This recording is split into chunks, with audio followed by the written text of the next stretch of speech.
Greetings, everyone. This is Chrononauts, a science fiction literature history podcast. I'm JM, and I'm here with my co-hosts, Nate and Gretchen.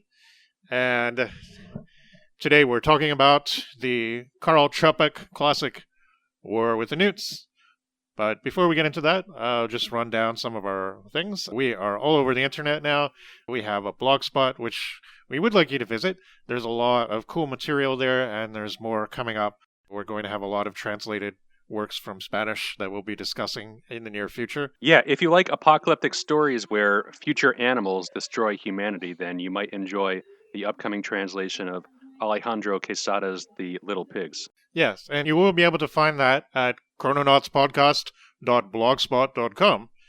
And as well, we are on YouTube at Chrononauts Podcast, and we are also on Apple Podcast and Spotify, and all those good places where you can find all your favorite podcasts. You can contact us on Twitter at ChrononautsSF, or write us at chrononautspodcast@gmail.com. And yes, we would like it if you were able to maybe leave a comment for us on your favorite platform, and definitely helps keep discussions going and lets us know what people like, what they might not like, and also makes people aware of us as a podcast. And yeah, we've got some really exciting plans coming up and a lot of episodes coming up. We just wrapped up our 50th episode last time, I believe. So yeah, here's to the future. And we've got a really interesting book in store for everyone today. But yeah, before we talk about all that, how's everybody been doing? It's getting really cold here all of a sudden, so winter is definitely on the way. And I hope everybody's been cozy and busy and reading and doing other cool stuff. Yeah, absolutely. I've been reading a couple cool things. I mentioned last time that I was reading The Lost World by Sir Arthur Conan Doyle. Oh, yes. And when I mentioned that during the Burroughs episode, I remarked that it shares some of the shortcomings of Princess of Mars, but that Doyle overall is a much stronger writer. And having finished the novel now, I still agree with those sentiments. The racism there is a bit uncomfortable at times, which is a bit too bad, as otherwise it's a really good adventure story. And I'm sure we'll be covering other Lost Worlds at some point in the future, though. I'm not sure if we'll want to do this particular one, but whatever works we'll do for that episode will definitely be... Yeah, it's on the list. It's on the list, but the list is pretty long, so, yeah. We'll see. It's something I'd like to. I mean, Conan Doyle does have some more SF stuff that we haven't really talked about, so it would be cool to kind of address some of it at some point. So yeah, and that's definitely one of the big ones. Yeah, definitely one of the big novels in the field. Then after that, I returned to Arabian Nights, the second volume. This one mostly covered a novel-length tale, though not really in the format of a modern novel, but it had less of the nested, unrelated tales that the first volume did. And then after that, I returned to another podcast author, someone who many might consider the greatest American author of the 19th century, though with the titles on the podcast that we've covered previously, this might not narrow that down too much, but this is Mark Twain and his classic nonfiction work, The Innocents Abroad, which is a travelogue of a voyage he undertook early in his writing career throughout Mediterranean Europe, Asia Minor, the Middle East, and North Africa. And yeah, overall, it's really, really funny. I've been to a couple of the places that he's gone to in Europe, so hearing his observations there on what's changed and what hasn't changed in the last 150 years is really fun and really interesting. Yeah, that's really cool. Yeah, I haven't read any of the nonfiction that Twain has written, so that's interesting. I think he has another travelogue where he goes up and down the Mississippi later River. one. Yeah. Yeah, I haven't read it, but I remember going through all the biographical material, and there was a lot of that stuff, so I can't remember what the later one was called. Yeah, the end of the book, when he's in the Middle East, unfortunately has a lot of disparaging remarks about Arabic people and colonialist mindset really does come in a bit there, but it's 1860s, so I don't know, maybe not the most progressive time for international global relations. Right. But yeah, that's what I've been up to. Some cool stuff I've been reading. I'm going to go back into volume 3 of the Arabian Nights now that I've just finished up with The Innocents Abroad. I'm definitely have a lot more other stuff in the future. I've also done a fair bit of reading, especially during October. I tried to read a bit more horror to get into the Halloween spirit. Yeah. But before I did that, I actually read a nonfiction work myself. I read The Dark Renaissance by Stephen Greenblatt, which is a biography of Christopher Marlowe. Oh. And that was a really interesting work. I've only read 2 of Christopher Marlowe's plays so far. I've read Faustus and The Jew of Malta. And I really enjoyed both of those works, but I think that even outside of that, Marlowe's an interesting figure. He's like so shrouded in mystery, and there's so much that we kind of don't know about him. And part of the biography is addressing there's so many gaps we have in our knowledge of him and still trying to recreate something that could have happened from what we do know. So it was a really cool work to read. I also read 2 works by more modern authors that I've read before. I read The Unworthy by Augustina Bazterrica. I've read Her Tender is the Flesh before this. And Rivers Solomon's Model Home. I'd read a sci-fi book, Unkindness of Ghosts, by them a few months ago, and I think I may have mentioned it in one of our reading sections during one of our past episodes. But I do say I enjoyed the previous works I'd read by both of them a little more than I enjoyed the ones I read for the last month, but I still had a good time with them. There was some fun. The Unworthy has a bit of a nunsploitation-ish vibe to it, which was interesting. And Model Home, as you can tell from the title, is kind of a take on the haunted house, and I love a good haunted house story. And after that, I ended up reading the short story collection from Bradbury, The October Country. And I had read a couple of the stories in that collection before, but a lot of them were new to me. And overall, a really good collection, which I'm a fan of Bradbury's writing, so I wasn't surprised to enjoy the works in that. After that, I ended up reading a couple of just short stories and several anthologies that I have. And I actually read, for the first time, this is probably one of the most notable works I read. And JM knows that I've been wanting to read this for a while now, but I did read Robert Aickman's The Hospice. And I read it a few days ago, and I haven't been able to stop thinking about it. It's a really good work that is just, like, really mysterious. There's so much going on in that story that doesn't get explained. I really enjoyed that aspect of it. But yeah, those are some of the major things I've read recently. It's been a pretty good month or so, reading-wise. Yeah, it definitely sounds it. The Marlowe is one I'd like to revisit. I read an anthology, or I guess a collection, I should say, of his plays like a really, really long time ago, but I haven't come back to him since. And I do have to roll my eyes every time the Shakespeare author theory comes up. But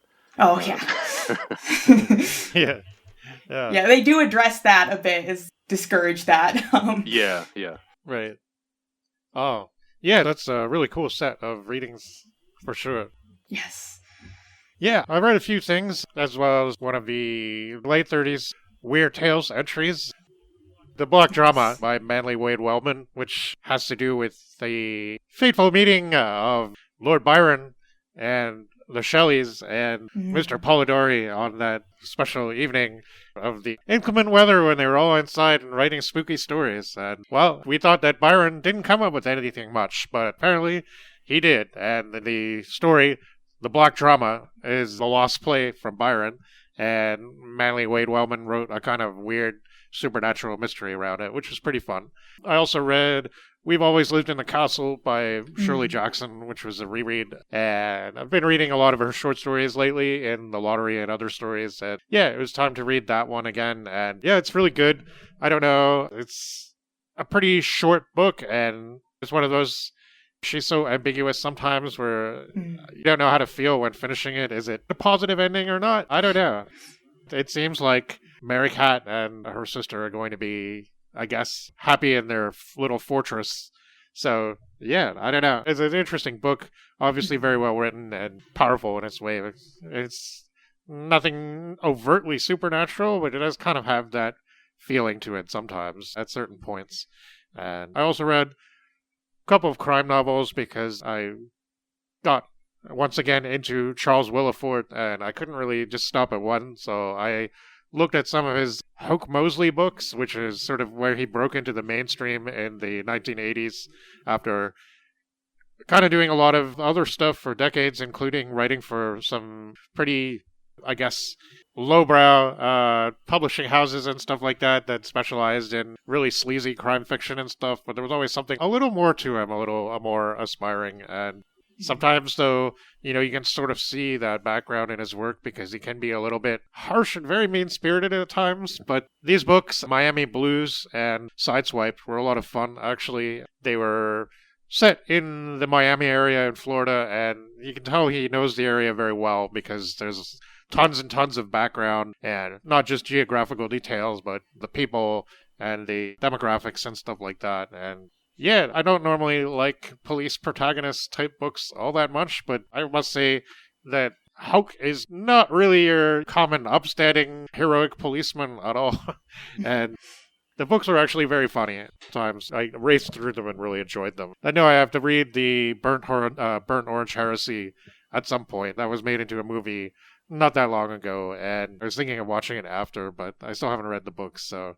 I also read the autobiography of Marianne Faithfull because not that long ago I started getting interested in her actual music, and she was always this person that I heard about, scandalous 1960s English woman who everybody in my dad's generation, they seemed to know who she was, but not really anything about her besides the fact that she was in some weird cult short films and was Mick Jagger's girlfriend for a while, but there's actually a lot more to her than that, and she's had a hell of a life, and she died quite recently, and I don't know, I guess I don't know what exactly brought it on. I think a friend told me to listen to her album Strange Weather, which is mostly covers and redone versions of some of her old songs.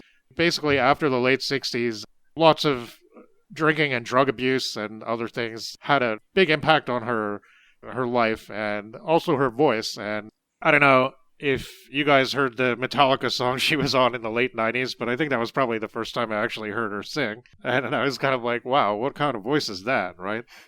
But you know what? It's actually really cool. And if you like voices that have an odd, distinctive character to them, Marianne Faithfull's later voice is pretty interesting. And also her writing voice. She was a very intelligent person, very, very outspoken, very blunt about certain things, kind of disillusioning a lot of people's ideas about what it was like in the pop scene of the 1960s, especially. And she's maybe going to rub some people the wrong way, but it was a really interesting read for sure. Kind of getting to know more about this person that suddenly started to oddly fascinate me. So, yeah, that's basically what I've been reading since we did the last podcast episode.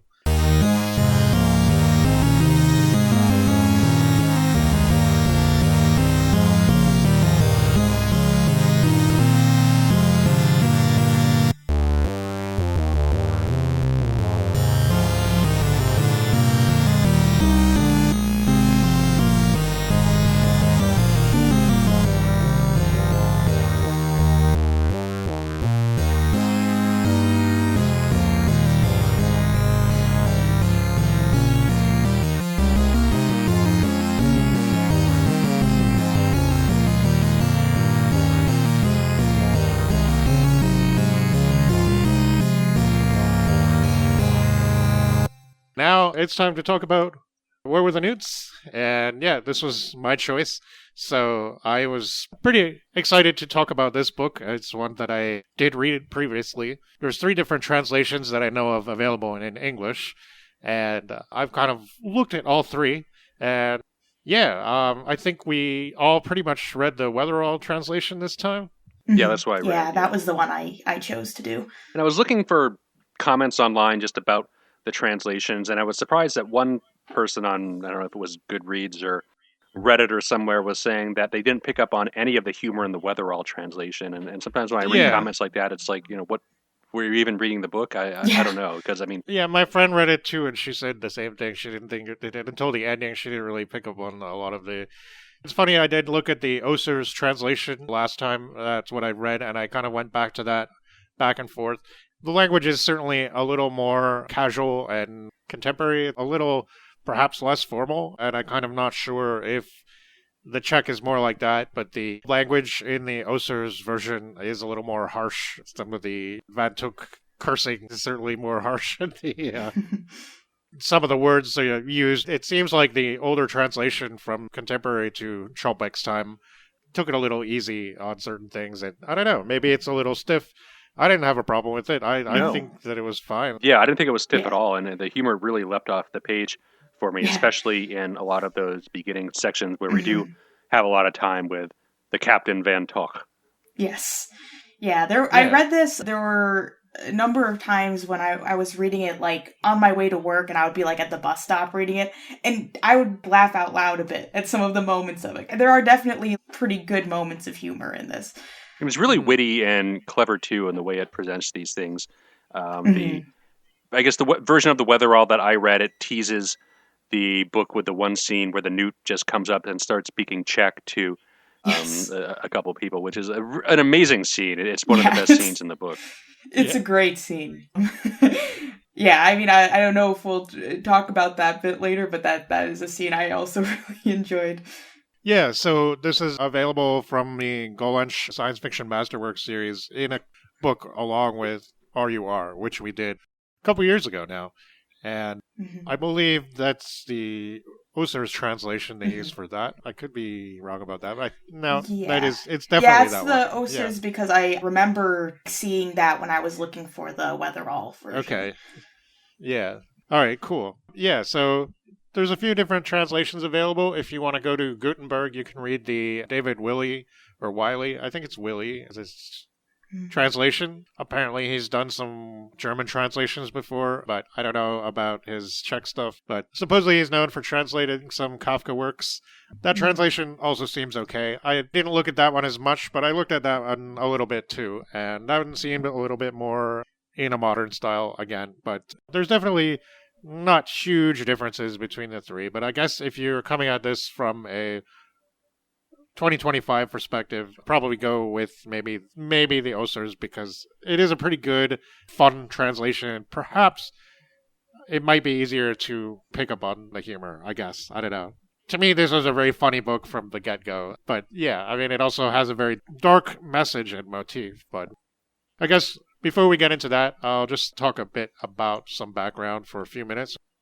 And then we'll talk about what we think of the book overall before we get into the overall picture of what happens. So this book was published in 1936, and on this book, Čapek says, "It was last spring when the world was looking rather bleak economically, and even worse politically.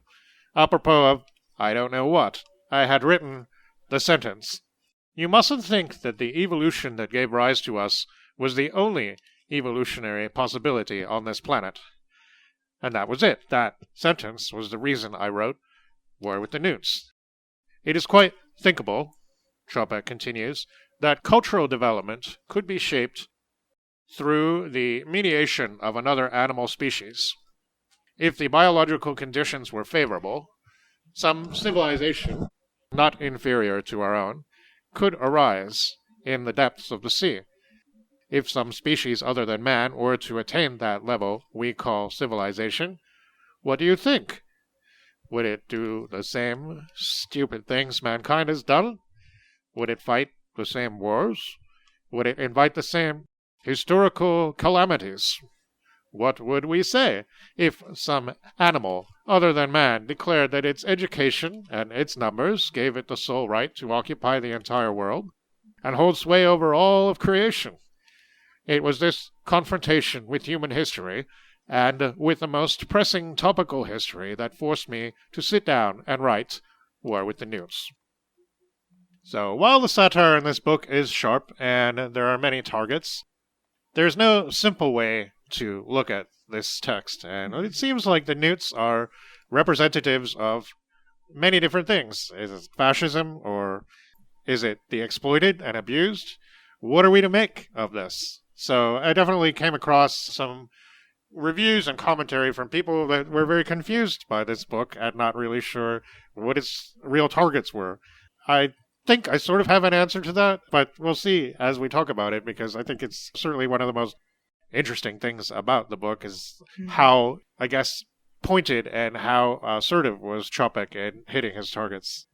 The purpose of the Newts in the narrative definitely keeps mutating, and I'm sure this is on purpose. So, Čapek seems to have opposed all extreme ideologies. His biographer Ivan Klima writes, quotes, "The thinking of many of Čapek's contemporaries was rooted in uncompromising and aggressive ideologies which sought to reduce even the most complex problems and conflicts to the simplistic language of slogans. The world was witnessing increasing confrontations between classes, nations, and systems.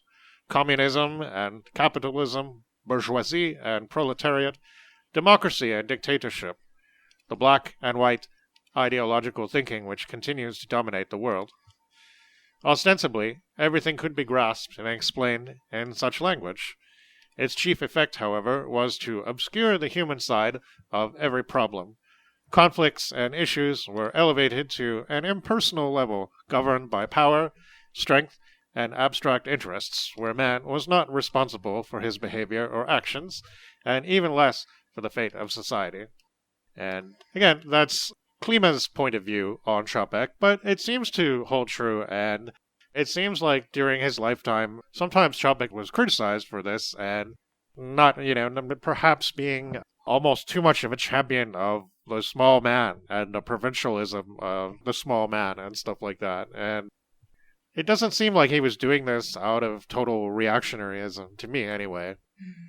And when you see this book and all the arguments he has with himself, literally at the end of the book, it's just really interesting. But while we talk about the book, and before I read another quote from Čapek at the end, we should keep in mind about the last chapter of this book. Čapek also wrote that he thought it was a, quote, disgusting chapter. He didn't like it, yet it seemed inevitable at the time. So, we'll get back to this. Čapek wanted verisimilitude in his work, and so, in War with the Newts, he was extremely topical. So much so that he parodied and referenced popular nonfiction forums, political and diplomatic conferences, advertising slogans, and real people who are often referenced more or less directly and rather humorously in the text. So we can recognize a lot of them today, but some may be a little bit lost to time, so we'll try to point out where we see them, and you guys probably got some stuff that I didn't, and maybe vice versa, so again, when we talk about this, I want this to be definitely a bit of a free-for-all, because that's just the kind of book that this is. Meanwhile, a little tiny bit of background. It's 1936, and Czechoslovakia is waking up from a period of prosperity to great conflict. And Karel Čapek is coming to realize that his international friends, the other great civilized nations of Europe, might be abandoning the fledgling country in its time of need. And the Germans are saying, what about the Germans of Czechoslovakia? They have Germans there. What of them? Aren't they being oppressed? And in any case, it's worth noting that there was a small domestic SF tradition already. So, as well as Čapek, are mentioned the works of Jan Weiss and Josef Nedvadva. I don't know how to pronounce that name, but I've seen his name before. He's actually in an international SF anthology that I have, so I'm interested in checking out his work. It seems like the story that's in the anthology might be rather Verne influenced, but I have to read it for sure. But yeah, writing of her early experience looking back from the 1990s, the aspiring writer in the 70s, Eva Hoser, said, "This domestic SF was, for the most part, deeply humanistic, even educational, concentrating on the problems of society, typically how to maintain human values in some kind of alienated or over-technologized future. We didn't have anything like the American tradition of individualistic, adventurous SF. And fandom didn't really seem to take off till a generation or so into the communist rule, and no official new magazines were allowed to be published during that time. But it seems there was a fandom, though, and short story anthologies were published, and of note related to our topic today, but in the early 80s was the Karel Čapek Annual Short Story Award Contest. And this afforded beginning writers with little chance of official publication the chance to have their work judged by a jury of their peers. The prize? A statue of a small black newt. And Eva Hauser got her newt in 1988. So, Nate, did you have any, you found some other references to authors from around that time that might be worth mentioning? Yeah, so you mentioned Jan Weiss, which is probably the most accessible for English, as his novel House of a Thousand Floors from 1929 has been translated into English. And I just want to read the Amazon description here. So it says, quote, "The House of a Thousand Floors is one of the earliest science fiction novels in European literature, first published in 1929. Besides being a pioneer in its genre, the book is highly regarded for its general merits as psychological literature. The novel tells a story of a dream in fever of a soldier wounded in World War I. He finds himself in the stairway of a gigantic and Kafkaesque tower-like building, which is a metaphor for human society." And it just kind of goes on to describe this surreal tower. So It definitely sounds a bit like a darker Gorman gas type scenario. Yeah. But yeah, it looked like Vice wrote a couple other novels and short stories which are also like Fantastica related, but they don't appear to be translated into English. Likewise, an author, Jerzy Hausman, wrote a couple of utopian novels, and a lot of the references for stuff during this time and a little bit before are indeed those utopia, dystopia, kind of social type of science fiction novels where you get a tour of some society and it's used as a vehicle to criticize the socialist or advocate for the socialist or something like that. Of all these authors, well, maybe there's another one, a J.M. Troska, who did a long-running series of juvenile, what sound like Jules Verne-inspired titles, but again, they haven't been translated into English. But of all this stuff that I've seen listed in the pre-1945 science fiction, Čapek definitely seems to be the most science fiction and definitely the most accessible in the English language. And besides RUR and Newts, there are a couple other works too that he did write that probably qualify in the genre, but most of his novels were probably not. But yeah, there was the other one was Krakatite and the Absolute at Large, definitely. Yeah. I actually have heard that in the Absolute at Large, there is a character that is in War with the Newts. Right. Yeah. I don't know. This work, to me, RUR was like very similar to this in some ways. So you can tell that he's kind of still thinking about some of the same things. Yeah. And RUR is a play, so, I mean, different medium. Only time, well, actually, no, there were a few little Russian ones we did too, but pretty much the only time we really did a play on Chrononauts so far. And that was really cool, but this is definitely, there's a lot more in this. And I was kind of told somebody that I was reading this book, and she said, "Oh, the robots guy, right? That's what he's known for in the English-speaking world, at least." And yeah, there probably should be more. I mean, as well as this, there's a lot of his short stories, which I'd started to read when we were doing RUR, just to get a feeling for some of the other stuff that he did. And I really enjoy the Tales from Two Pockets, and short, powerful stories, sometimes quite satirical, really fun to read. Also got some, like, I don't know if you could call them essays, but it's more like, you know, little thought pieces that he did. Like there's one where he's kind of imagining his cat looking at him while he's trying to write, and the cat trying to figure out what he's doing and why he's sitting there writing, and like all the thoughts that are going through his cat's head. There's another one where he talks about a new vacuum cleaner that he got, and he was like talking about the vacuum cleaner and this machine and what it's for. And it's kind of interesting that, you know, he's kind of always seems to be imagining things and personifying things, right? Here he is thinking about intelligent newts, right? Which is a kind of a funny concept, but at the same time, he does it really well. And it sounds like we all kind of got some good stuff from this book, right? Yeah. So yeah, I definitely really liked it.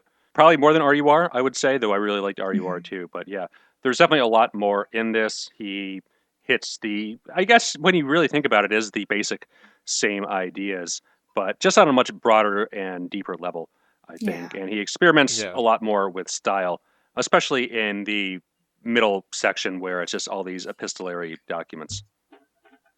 Yeah, I also agree that, like, I really did enjoy RUR as well. I like the more global scale of War with the Newts, and I like that there's a larger variety here, and it feels very much like a worldwide phenomenon. Like, he's really portraying that very well. I suppose a person could argue, if they're expecting a regular, quote, novel, that there's no real characters to focus on. There's not much of following one character through the duration of the thing or one group of characters. But, I think that's okay. I think not all novels need to be like that. So this one, it does a great job of trying to encompass a lot in a fairly short page count. And I think, the book is extremely fast-paced. Like, there's never a break, never a dull moment. And when you're looking at the newspaper stuff, all this information is coming to you really fast. And, you're having to try and put it all together, right, into some kind of picture. And, in a way, a part of me missed the fun friendliness of the early parts of the book. I wanted more adventures with Captain Van Tok and stuff like that. But at the same time, it felt like the moving on of history, right? It was like, oh, we lost touch with that person. Certainly, things kind of expand to the point where we're not really focusing on individuals anymore, but it works for me. A part of me was like, oh, this newspaper stuff is a bit dry, but at the same time, I'm like, but you know what? He's really bringing it to life with all the notes and stuff like that, which we'll get to when we talk about that part. But that's almost like more a story within the story kind of thing, and the notes tell their own story, which is often more detailed than what's in the articles, right? Well, excerpted articles. And then we get to the war with the Newts, which happens really fast. The last book is the shortest one. All this happens so fast, and it's like, it feels like inevitable. It feels like that's the way it would happen, and he kind of comments on that at the end, where he says it's not going to be some kind of cosmic catastrophe. It's just, it's it feels like maybe that's how it felt for him, looking at the world situation. And within 2 years of writing this, Čapek was dead, and his brother ended up in a concentration camp and died there. You feel this time is not just marching, but it's racing, and he's doing everything he can to possibly keep up, and it's a struggle, right? So it's powerfully like he distances himself from it by creating this global panorama of events, but at the same time you feel the desperation and the frustration in it that he was probably feeling, and that he's kind of masking with humor and satire and doing a very good job of that. I don't know if it was just because I was reading The Innocents Abroad at the same time I was reading this, but I really read a couple of the scientific reports, especially in Mark Twain's voice. It just seems to fit really, really well. But he bounces and alternates between that. There's definitely a lot of Wellesian-style social commentary in here, as well as the more weird fiction, strange sea adventures like the Visiak and all those other novels that we covered a while ago. He really does strike a good balance between all these different kinds of tomes and have them add up to be a much bigger, more interesting picture. Yeah, I'm really happy everybody had a good time with this. All that being said, why don't we take a short break, and then we'll get into talking about what happens, and everybody can just cut in with their thoughts and feelings as we go, because there's a lot. And the best way to talk about it is probably just to describe it. So it's not going to be a normal summary in the general sense that we sometimes do, except maybe for the first part. But let's have some polkas, shall we? All right.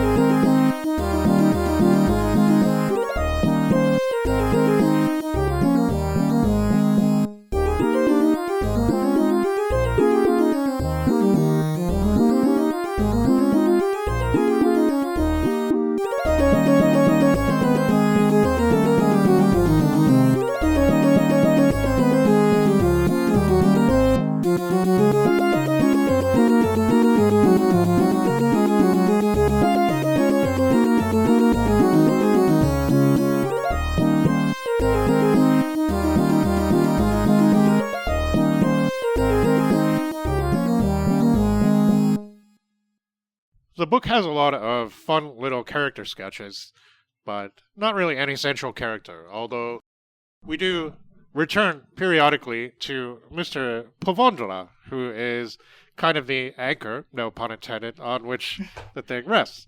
Although maybe not as much as he thinks, as he believes the whole thing is his doing and or his fault, depending on where we're at.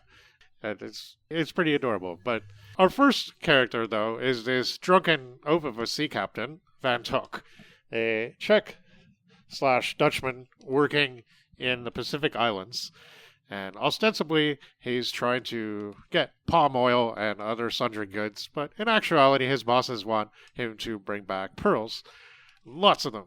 Despite the fact that he curses and grumbles that they're totally useless, he has these two Sri Lankan fellows on board whose job it is to dive for them.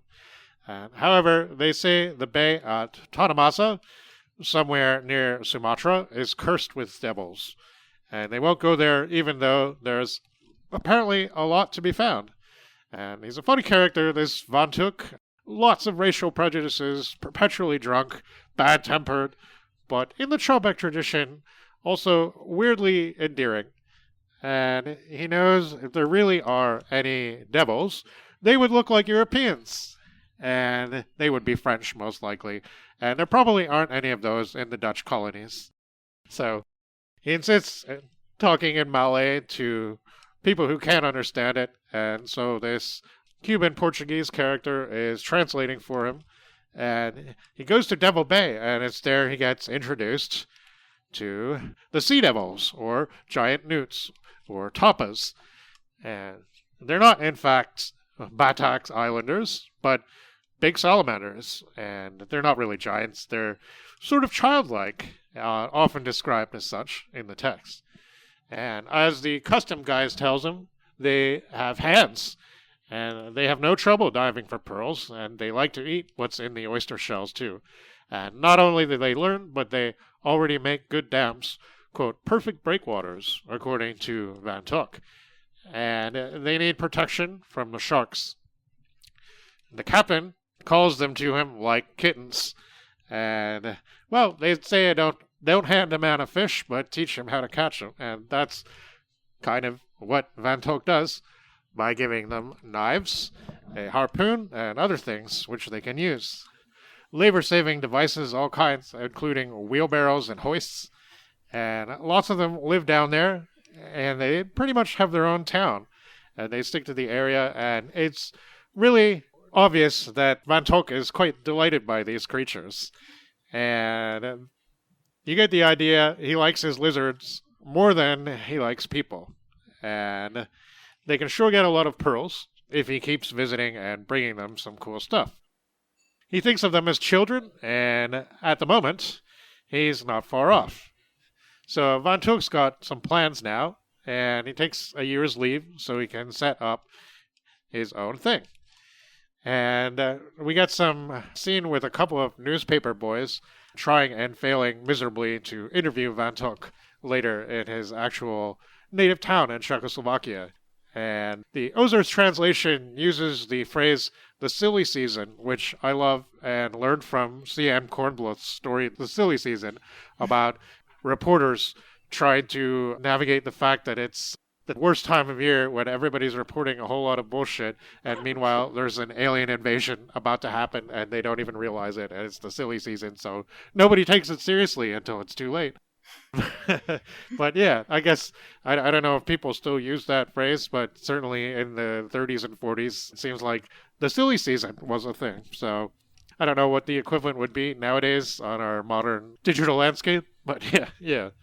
So that's why these two unhappy reporters find our guy Van Tok in a tavern somewhere and try to get the goods.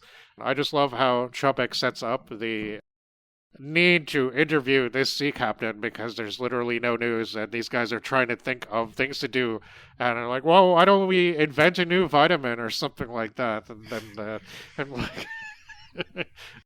there's this weird little conversation. Everything is so personalized in this, even when he's dealing with these like world-shaking events, and it's like you can't get around the fact that what makes this book tick is actually still human interaction and conversations and stuff like that, even though it's kind of scattered and it's hard to focus on any one thing. And just summarizing this doesn't even come close to approximating what it's actually like to read it. Yeah. Yeah, it's like, even though, as we've said, and we'll get into it, there's not really, like, main characters, there's still all these little vignettes that are just really fun to read. Exactly, yeah. Feuilletons in the newspaper, right? So Van Tok gets pretty insulted when they ask him if he's been shipwrecked. And, do you think I'm a bad sailor or what? And he wants to know if they've got money. Uh-oh. Maybe he'll get some from the papers, if he's lucky. Nah, that's not nearly enough. He's already got a wad of cash, but he needs more. Financing for, well, he's got pearls, but the reporter boys have their share of lunatics and won't bite. Go see Mr. Bonney, they say, a captain of industry. They need to buy a ship. Mr. Bonney lives in Prague now, but Van Tok actually remembers him. Actually, he and his friends used to bully him for being Jewish, but now they can all be friends, right? And Gussie Bonney, named perhaps after the character in the Jeeves books from P.G. Wodehouse. Van Tok drinks lots of beer. I don't think Bondi drinks any, but Van Tok's like, just bring us 4 gallons of beer. And Pavondra's like, you want me to bring you beer? I'm like, what's going on here? So he tells Bonnie his story, and this is also where we meet Mr. Pavondra, and he's the doorman, and he's a worrying sort of fellow, and he spends the entire rest of the book thinking the world basically rests on his shoulders because of what happens with the Newts. And Bonnie is really taken by the romanticism and adventure of the story, and he gets pretty emotional about it. And Van Tok's got thousands of pearls, which he just casually drops everywhere. And yeah, he's been pretty busy. He's totally unmoved by the pearls, but just thinks, oh, it's impressive how many sharks the Tapa boys killed. And of course, the Tapa boys are what he calls the Newts. And the problem is, well, there aren't any more pearls in Devil Bay, and there aren't any Tapa boys anywhere else. So we'll be losing touch with Captain Van Tok pretty soon, sadly. But Bonnie has the right idea. Bonnie is maybe the closest thing the book has to a villain, but he's really not at all, is he? I mean, he's just like having this dream, and it's funny, you know, he's like, he could have been portrayed as this like really evil capitalist. Just like everybody else in this book, he just seems to be doing what he thinks is expedient. And he's like one of these people who sees an opportunity and just grabs it when he can. He doesn't think about the future consequences, although it seems like he has somewhat of an idea when his fellows don't. But he takes it in the wrong direction, which we'll see in a moment. But yeah, he's not at all a villainous character. And he's like the arch-capitalist who basically sets off all this terrible situation. But the Tapa boys of Van Tok's have already multiplied quite a lot, and Van Tok knows that to ship them to other islands and bays is the way to go. So put in the tanks, and the shipping will take care of them. And they'll eat a lot of stuff, too. And he doesn't seem to see Van Tok the basis for exploitation. He just likes them and wants to take care of them, and he finds them endlessly charming. Bonnie doesn't quite believe, but he will soon enough. So the emotion of it all is kind of sweet for the moment. But time passes by, and Van Tok's been going everywhere with his lizard newt friends, and they're not always popular with the seamen. There's an Irishman called Dingle, and he kicks a newt to death, and Van Tok is very displeased, and later he meets the Swede who is on the original expedition with Van Tok, and they have a funny conversation about whether they should hold a mass for Van Tok and whether it should be in a Irish church or not. And so the Irishman gets an IOU, so he'll remember that the Swede gave him some money so that he could hold this nice mass for Van Tok. And of course, the Irishman, who doesn't understand what the hell he's just done, just spends it all on booze. And there's never a mass held for Mr. Van Tok, so God does not intercede, sadly. But yeah, Van Tok is taught them to speak and more. And he spends a lot of time with them and lets them out into the water and doesn't tell anyone what's in the packages he sends back to Europe. But we know, of course. So now starts a set of anecdotes and observations about the Newts that continues through most of the book. And we have a movie starlet and her entourage on board this yacht, the Gloria Pickford. And she seems like she wants to be in King Kong or maybe a Girl Caruso kind of character. And yeah, I mean, all these people are really annoying, like on purpose. Yeah. I thought the scene was a lot of fun because of that. Yeah. It's like very like the most stereotypically like vapid Hollywood actors and actresses. Yeah. And I love like the whole time they're doing this, they're thinking about like their film and what's going to happen and what are they going to name it and what are the crazy newspaper headline publicity things going to look like and like and meanwhile, you know, there's this kind of this love square thing going on there with the it's funny and kind of stupid on purpose, but it doesn't take up very much of the book, so it's fine. I enjoyed it, but but they decide they might shoot a documentary or something instead of an adventure film. And a bunch of them, they come up with all these silly names for the movie and stuff. Yeah. Of course, it doesn't end up being a documentary anyways. It's just another, like, vehicle for the starlet to be, like, kind of, like you said, like a King Kong sort of situation anyways. Yeah. He's like, oh, it can be an educational nature film. I get to lie naked over here, and then these Tritons will fall in love with me. Yeah. And I'll be taken to their king, and they'll want me to live underwater with them. Yeah. So this is the first time the Newts referred to as Tritons as well. Yes. And we're gonna see that a bit. As well as the Triton Trot. And lots of glorious pieces of dance music made in commemoration of the Newt sensation.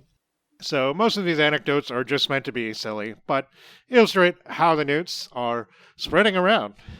And there are some eerie elements to the encounter, as the Newts are strange when people first see them, and they kind of dance around parroting people at first, and then start yelling for knives. And that sounds a little bit threatening, I guess. But they just want to trade stuff, and we get the first instance later also of a Newt alone dying in captivity. Certainly a pattern that seems to recur throughout the book. Yeah, the poor thing goes in a bathtub, and within 2 days, it's dead. So yeah, the pet of the starlet that we see. Yeah. Yeah. So the movie does get made, though. At least it sounds like a big, glorious spectacle. And the only captive Newt was dead after 2 days, and the Lily Valley / Lily Sweetie Pie Tritons become part of legendary. And meanwhile, scientists argue about how to classify these things, which may or may not be a hoax. And there's an article in National Geographic after the Tin Food King, J.S. Tinker, finances an expedition for some reason. Because, I guess let's get his name in the paper again, right? It's been too long. So the experts are pretty incongruous. The name Andreas Schutzeri is chosen for the Newts, more or less, but the nations fight over each other's Newts and what to do with and how to classify them. And certainly that's a sign of things to come. And when the Tinker expedition finds some Newts and the Newts get too close, the first thing they do is open fire on them. So that's good. Pay no attention to that Newt writhing on the ground that keeps screaming something like, "Oh God, oh God!" Yeah, Čapek was inspired by an actual recorded historical thing that happened in the early 18th century, I think, where this Johannes Jakob Schutzer found this salamander skeleton somewhere in Germany, and he mistook it for perhaps a folded up child or something like that, and his theory was that he had found a relic of humanity from before the flood. Čapek mentions this in the book, but he doesn't really go into the detail of how that happened. But it's pretty cool that that's actually a thing. And later on, some Dutchman who was working for Napoleon got the skeleton out of a museum and figured out that, this is actually some kind of weird salamander that's extinct now, right? And it's not.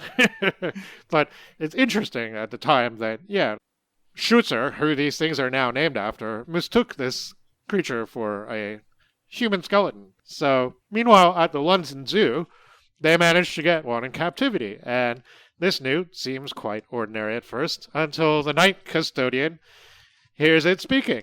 And yeah, he's surprised at this at first, but he soon decides to help it along. It's clear that, although parroting might be mostly what's happening at first, the newt isn't really just doing that. And he teaches him to read, and the newt, nicknamed Andrew Schutzer, or Andy, learns everything he knows from the newspapers, which he reads to custodian Greggs as he sweeps up the reptile house. Andy talks like a proper, somewhat confused, perhaps British citizen. By the time some officials discover he's been in their midst for quite some time. And some scientists try to get to the bottom of Andy, and it's all a bit unfortunate. They still think he's just parroting and seem to mock him for not having seen a horse or knowing more English rivers, which, yeah, well, of course he wouldn't. And they won't let Andy ask any questions. It's like a police interrogation, and the summary report they give after the interview is ridiculous. Like, oh, there's no reason to overrate its intelligence because it's in no way exceeding that of the average person of our time. But, okay, then, you're talking to an intelligent newt. Yeah. What? That's fucking incredible. It's a newt that has the intelligence of the common man, so it's nothing special. Yeah. It's like, oh, it's nothing. It can't actually do long division in its head. Therefore... Yeah. Yeah, I do really like the transcript of the interview because there are just moments where it'll just start saying ads in the middle of the answers that it's giving, which is just very fun. It's like, I really like the way that it shows. That is very much what you would just find in a newspaper, is like all these ads of like, the British is better. Use this if you're in Britain. I believe one of the people during this segment, I don't know if it's from the report or not, I'll have to take a look in the text afterwards, but they're named Sir Oliver Dodge, which I thought was a nice nod to Oliver Lodge, who we've mentioned a couple times on the podcast before. Yeah. Oh, yeah, it definitely seemed that way, yeah. And you would probably expect that would happen too, but sadly, Annie too doesn't survive the hardships of human attention. And he gets a lot of that and a lot of sweet treats and eventually becomes very ill and dies. And Too much candy. It's like why you shouldn't feed your dog chocolate. Right. Nowadays at the zoo, the people generally know not to do that sort of thing. But I don't know. You would think anyway. Yeah.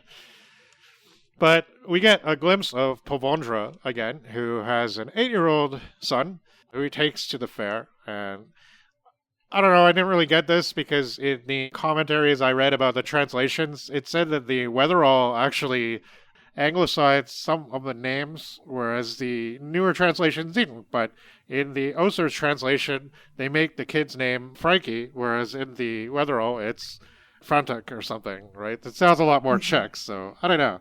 As if somebody got confused about that or what, but I didn't really notice much anglicization in the Weatherall at all, actually. Yeah, I mean, they discussed the town of Yavichko, which is a pretty Czech name, and all the places are retain their native names in that language, as he certainly goes far beyond Czechoslovakia at that point. But I have heard that authors did do a little bit more, either anglifying the names, but also I think there's like this one part where they're talking about the Batek people. Yeah. And he makes it Batvian or something instead. There was I read that in Batavian, that's it. So it's it does seem like that's not really something in the Weatherall. The Weatherall seems a little more faithful to stuff like that. Yeah.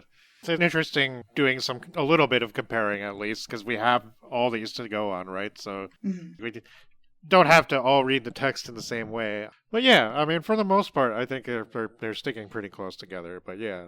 But to his surprise, Povondra meets someone who claims to be Van Took, much diminished, and he has a poor trained newt in a tank, a, quote, poisonous lizard from the Australian islands, and it's clearly not the real Van Took, but an imposter. And Yeah, we lost Van Took in the narrative, but we later find out he just died at sea somewhere. It should be said that the way that he convinces people that he's Van Took is that he has an anchor tattoo.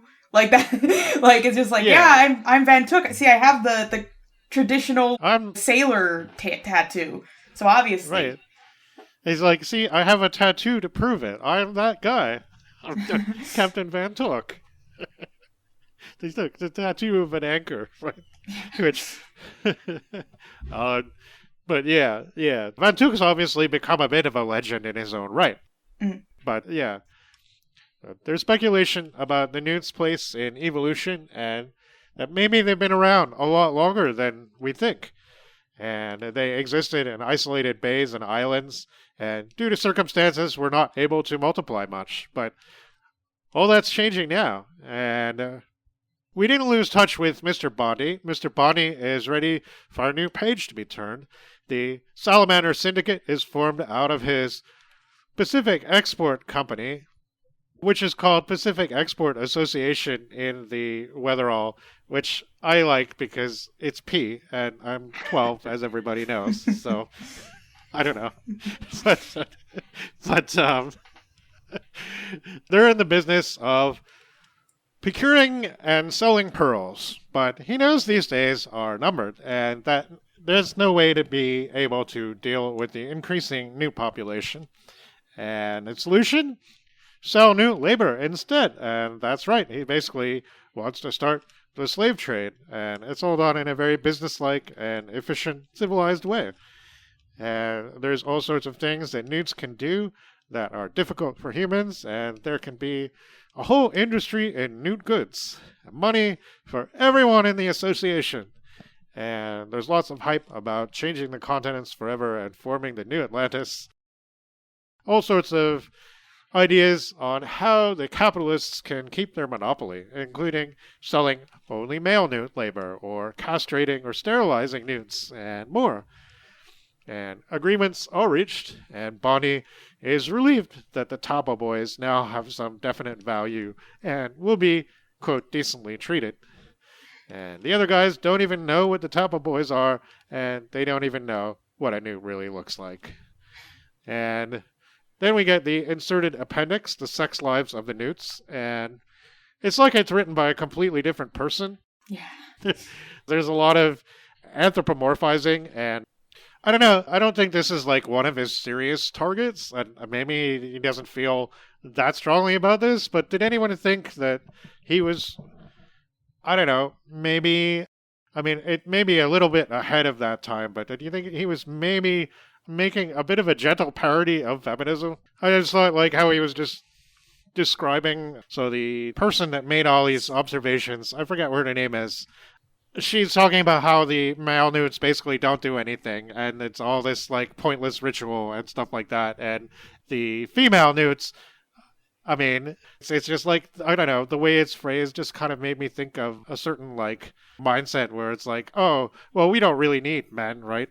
It's like very aggressive about it, right? You know what I mean? And it's like, maybe literally that's true, but it's just, it was a little bit like, okay, you know, maybe that's where he's going with this. I'm not really sure, right? Yeah, I mean, I feel like maybe like that combined with, then there's the other writer about like the sexual reproduction of the newts that's like, well, you see, the men are the ones that are out there, the social ones, and like women don't do anything. Yeah. I feel like it's just, to me, sort of showing the way that humans are sort of imposing and projecting their anxieties about the social world, and like even like using like gender roles. I guess you're right. There is a lot of that in this book. Yeah, the newts in general, right? So I think that's really one of the big things that Čapek is doing in this, is everything that we know that we're learning about the newts, especially in this appendix, a lot of it is just like human beings projecting their own ideas, their own anxieties about humans onto newts. And he shoves pretty much all of that into the entire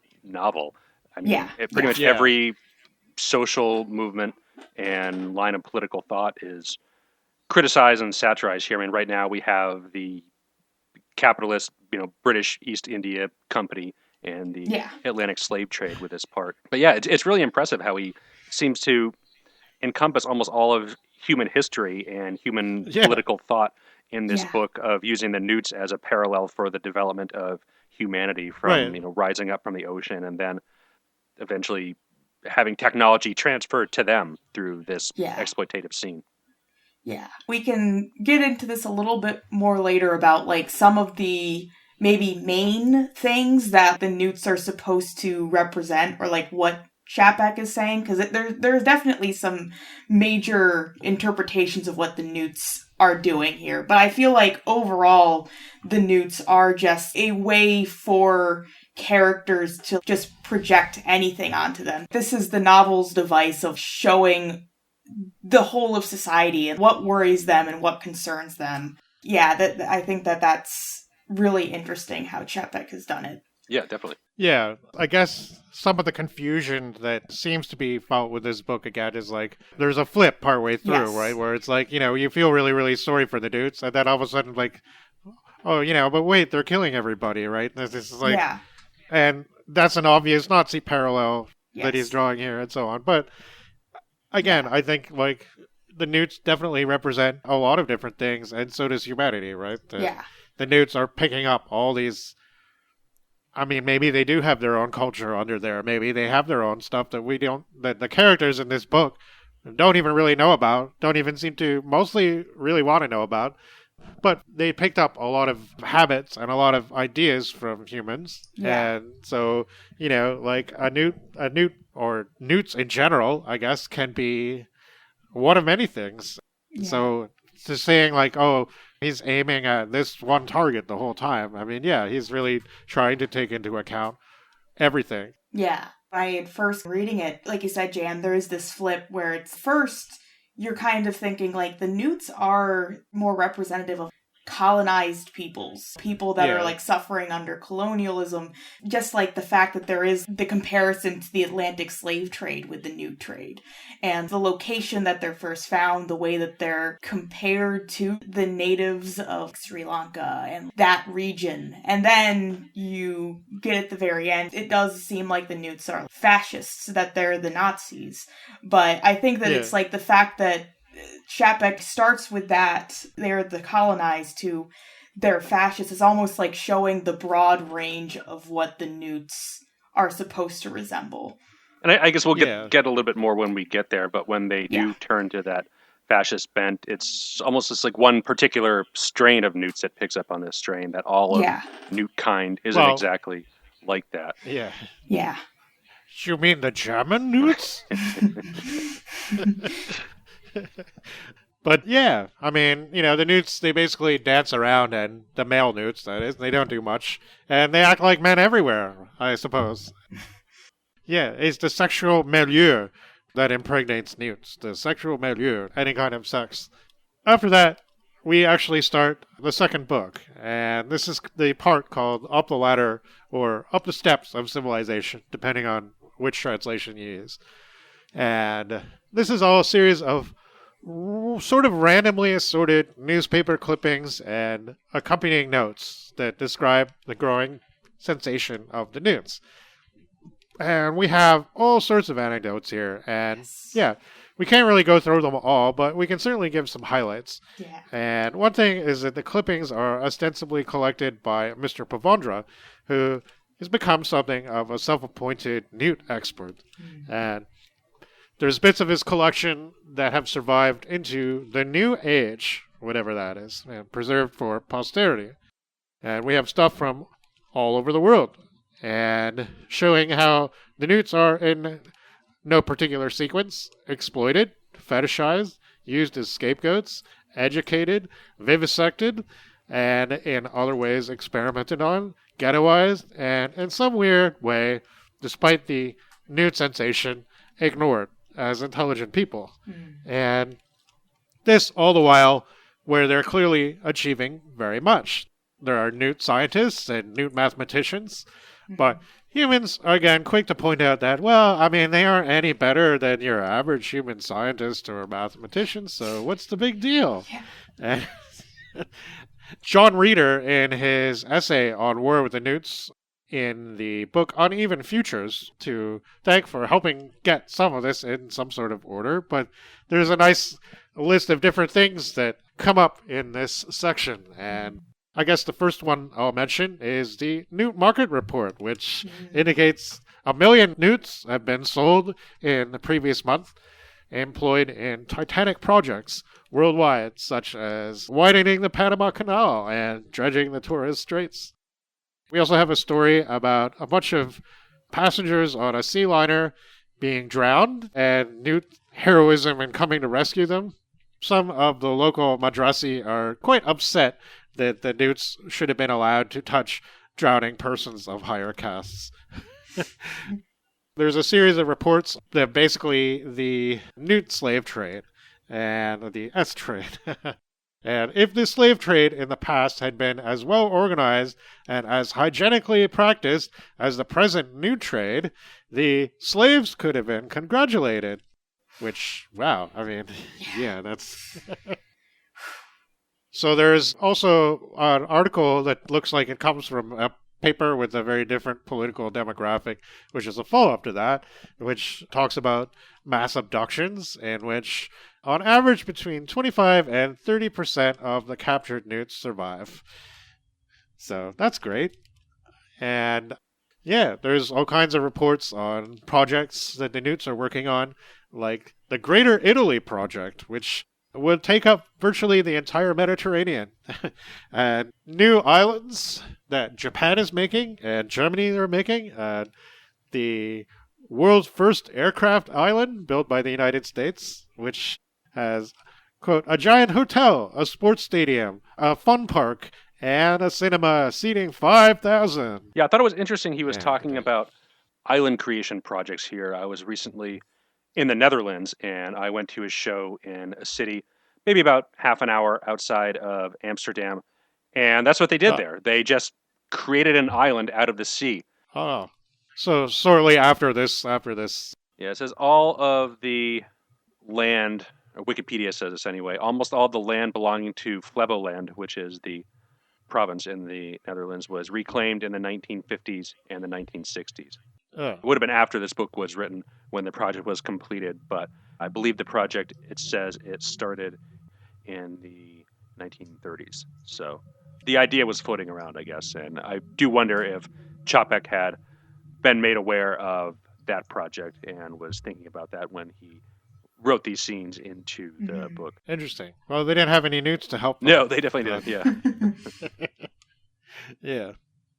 Well, yeah, so there's also a piece on the First Scientific Congress about the newts, which is essentially a bunch of, I guess, biologists and other medical practitioners who report on a series of experiments, basically determining how much the newts feel pain and how much they can withstand and how little food or water can you give them and before they suffer or die. And yeah, there's some pretty brutal descriptions of very casual torture in the name of science conducted against the newts.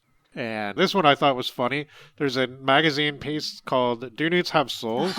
And it's got witty answers by people who were around at that time, like George Bernard Shaw and Toscanini and Mae West. Yes, I was about to say that the Shaw and the Mae West ones are very good. Yeah, George Bernard Shaw says, they certainly haven't got a soul, in this they agree with man. And Mae West said, they have no sex appeal, and therefore they have no soul.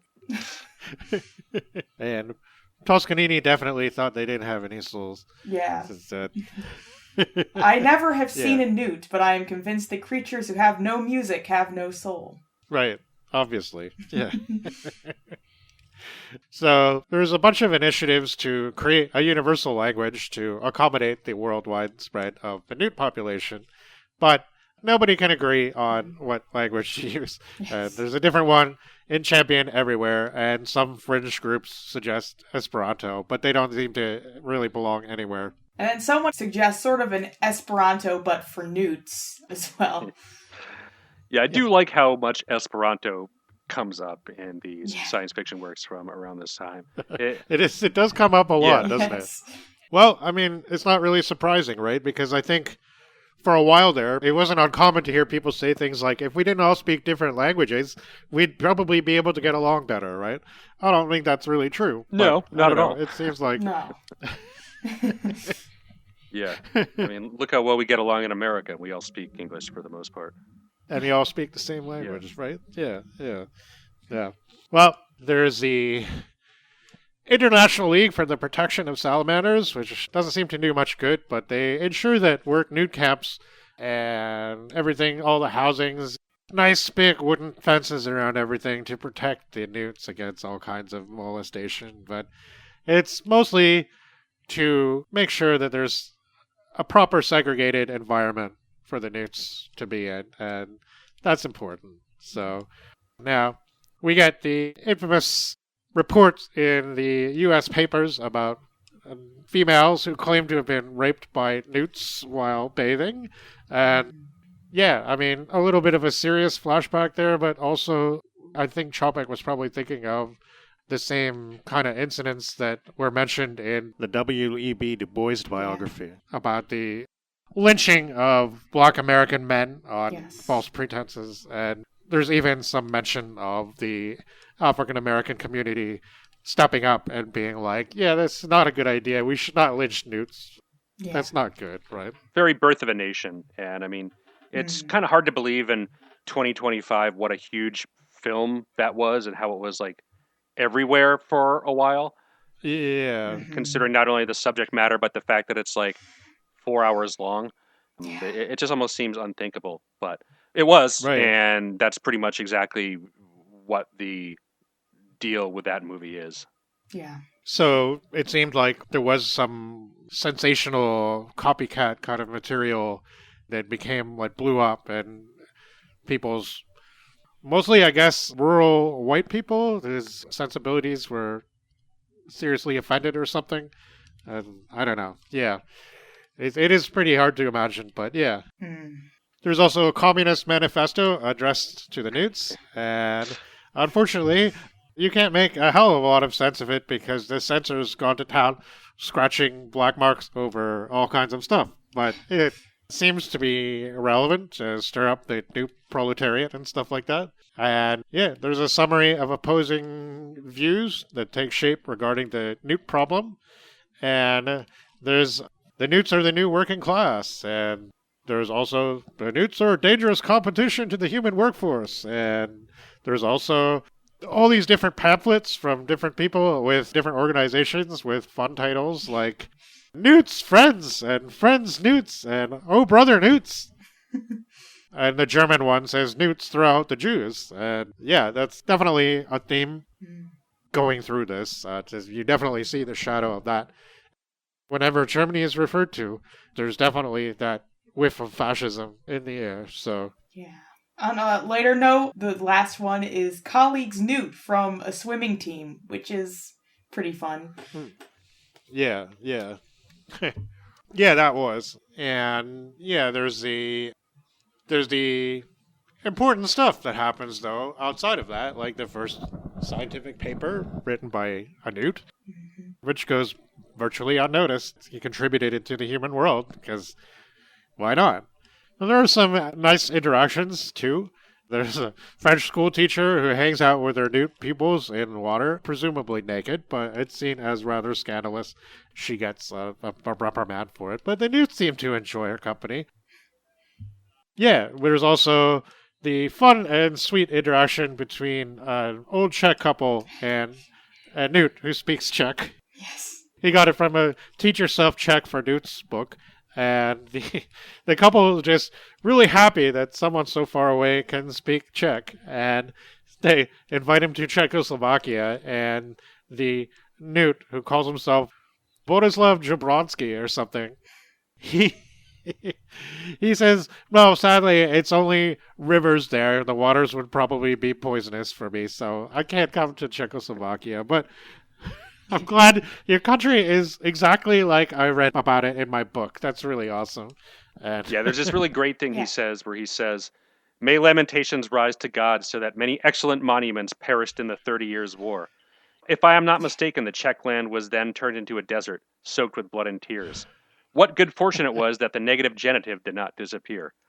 The negative genitive is definitely a grammatical quirk that takes a while to get used to in pretty much every Slavic language. It's present in Russian and it's present in Czech here. Yes. I also do love that this Newt wants to confirm that they did suffer a lot through a period of their history. And the Czech couple is like, yes, we suffered greatly during that period. He's like, that's good. I'm glad the book is accurate. Yeah. That's great to hear. It's really funny. Yeah. It's so crazy that in the midst of all this darkness, he's able to make you laugh like quite a lot. Yeah. But there's a summary stating that there's now 7 billion Newts, and they have, quote, joined the ranks of the enlightened nations. And it kind of ends like this. With this international instrument, this is in a newspaper called Le Temps, the future of the Newts and the peaceful development of mankind are assured for many decades to come. We congratulate the London Conference on the successful conclusion of its difficult consultations. We also congratulate the Newts on having been placed with the statute adopted under the protection of the International Court at The Hague. They can now calmly and confidently devote themselves to their work and their submarine progress.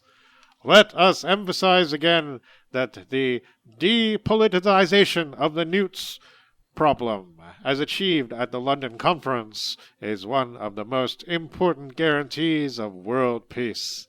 In particular, the disarmament of the salamanders diminishes the likelihood of submarine clashes between individual states. It is a fact that even though numerous frontiers and power disputes continue on nearly every continent, world peace is not actually threatened, at least from the maritime side. But even on dry land, peace would now seem to be more solidly safeguarded than ever before. The maritime states are fully engaged in constructing new coastlines and are able to extend their territories into the world ocean instead of attempting to rectify their land frontiers. No longer will it be necessary to fight with iron and gas for every inch of ground. The Newts' simple pickaxes and spades will enable every state to build as much territory as it needs, and it is this peaceful Newt work for the peace and prosperity of all nations that the London Conference has guaranteed. Never before has the world been closer to perpetual peace and to tranquil though glorious flowering than at this moment. Instead of the Newt problem, of which we have heard and read so much, we shall, and rightly, speak of the Golden Newt Age.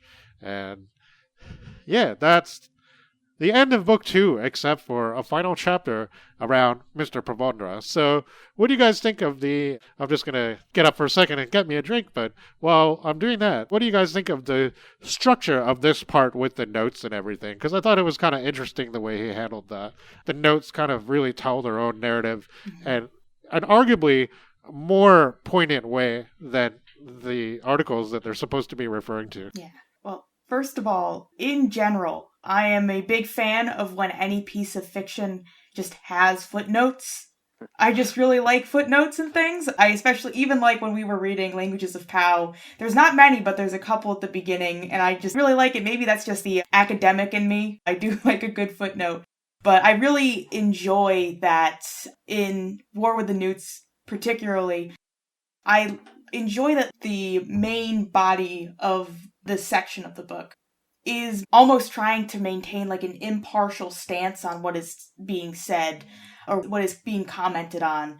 And I think that then we get the footnotes that we can see like the actual more partial, maybe more human and more emotional side of what is being described. Yeah, the footnotes I think are really interesting because at many times during the chapter, the footnotes take up a larger proportion of the page than the actual like text of the documents that we're reading. So yeah, it's kind of the one piece of glue that holds the chapter together in a sense. Yeah. It really reminded me of one of the chapters from Finnegan's Wake where Joyce has like competing notes in the margins of the side in addition to the text and the footnotes. So you get this kind of like four-way dialogue with one another over the course of the chapter. It's really, really fun like this. But yeah, I really like the various documents that we see throughout this chapter. There's just like so much stuff in here that's fun. A couple of the ones that we didn't mention is a recipe for newts, as the newts are normally poisonous and not edible. But if you scald them with hot water and wash them thoroughly, and then pickle them in 24 hours in a weak solution of permanganate of potash, then they become edible. This was also found out because this was scientists who ate their coworker. They were like, yeah, we really liked talking to him, and he was really good at his job, but unfortunately he was blinded, so we decided to put him out of his misery and eat him. Yeah, I knew I didn't possibly think of everything that's in there. There's just so many anecdotes and funny little, but also troubling and disturbing things. And the workforce and the contradictory attitudes about that. If you really, really want to eat a newt. Yeah. And it is... There's another bit I really liked where there's an advocate of Latin, which reminded me of the character of Partridge from Tom Jones by Henry Fielding, which is, I don't know, one of my favorite characters in that book.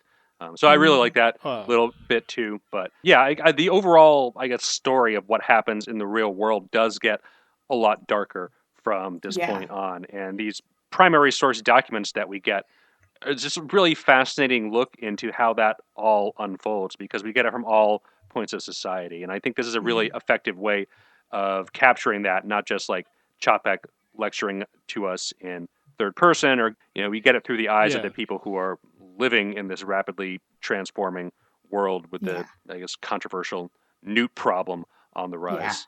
Yeah, we were talking about the speed of this novel. The first book, as things are developing, even though it is a global story and we're getting like perspectives from multiple different characters and multiple different people, it does take its time to really get to this point.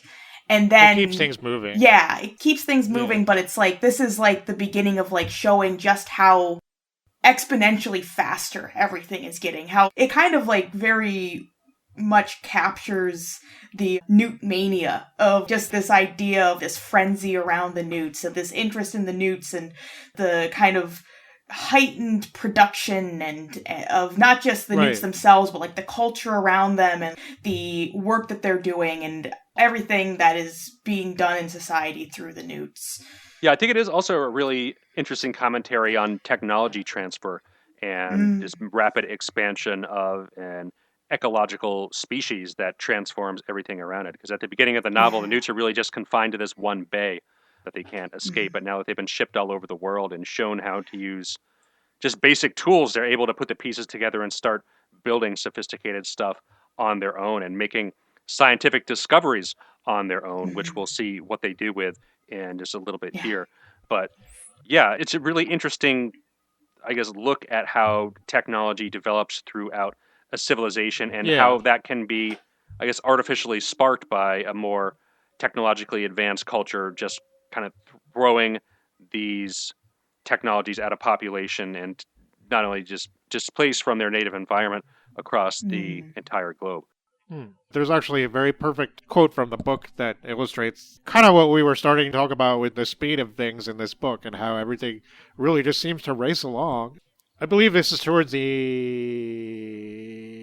either at the end of book 1 or somewhere in book 2. But okay, in the new epoch, which G.H. Bondi inaugurates it at the memorable general meeting of the Pacific Export Company, when he uttered his prophetic words about the beginning of utopia, historical events could no longer be measured in centuries or even decades, as had been customary in world history until then, but by the 3-month periods for which the quarterly economic statistics were published, because the making of history, if we may so call it, was now taking place wholesale. In consequence, the pace of history was accelerating, not extraordinarily, according to some estimates, by a factor of 5. Nowadays, we simply cannot wait a few hundred years for something good or bad to happen in the world. Take the migration of peoples, which used to drag on over several centuries. Today, with our present organization of transport, it could be accomplished in 3 years. Otherwise, there would be no profit of it. The same is true of the liquidation of the Roman Empire, the colonization of the continents, the extermination of the Red Indians, and so on.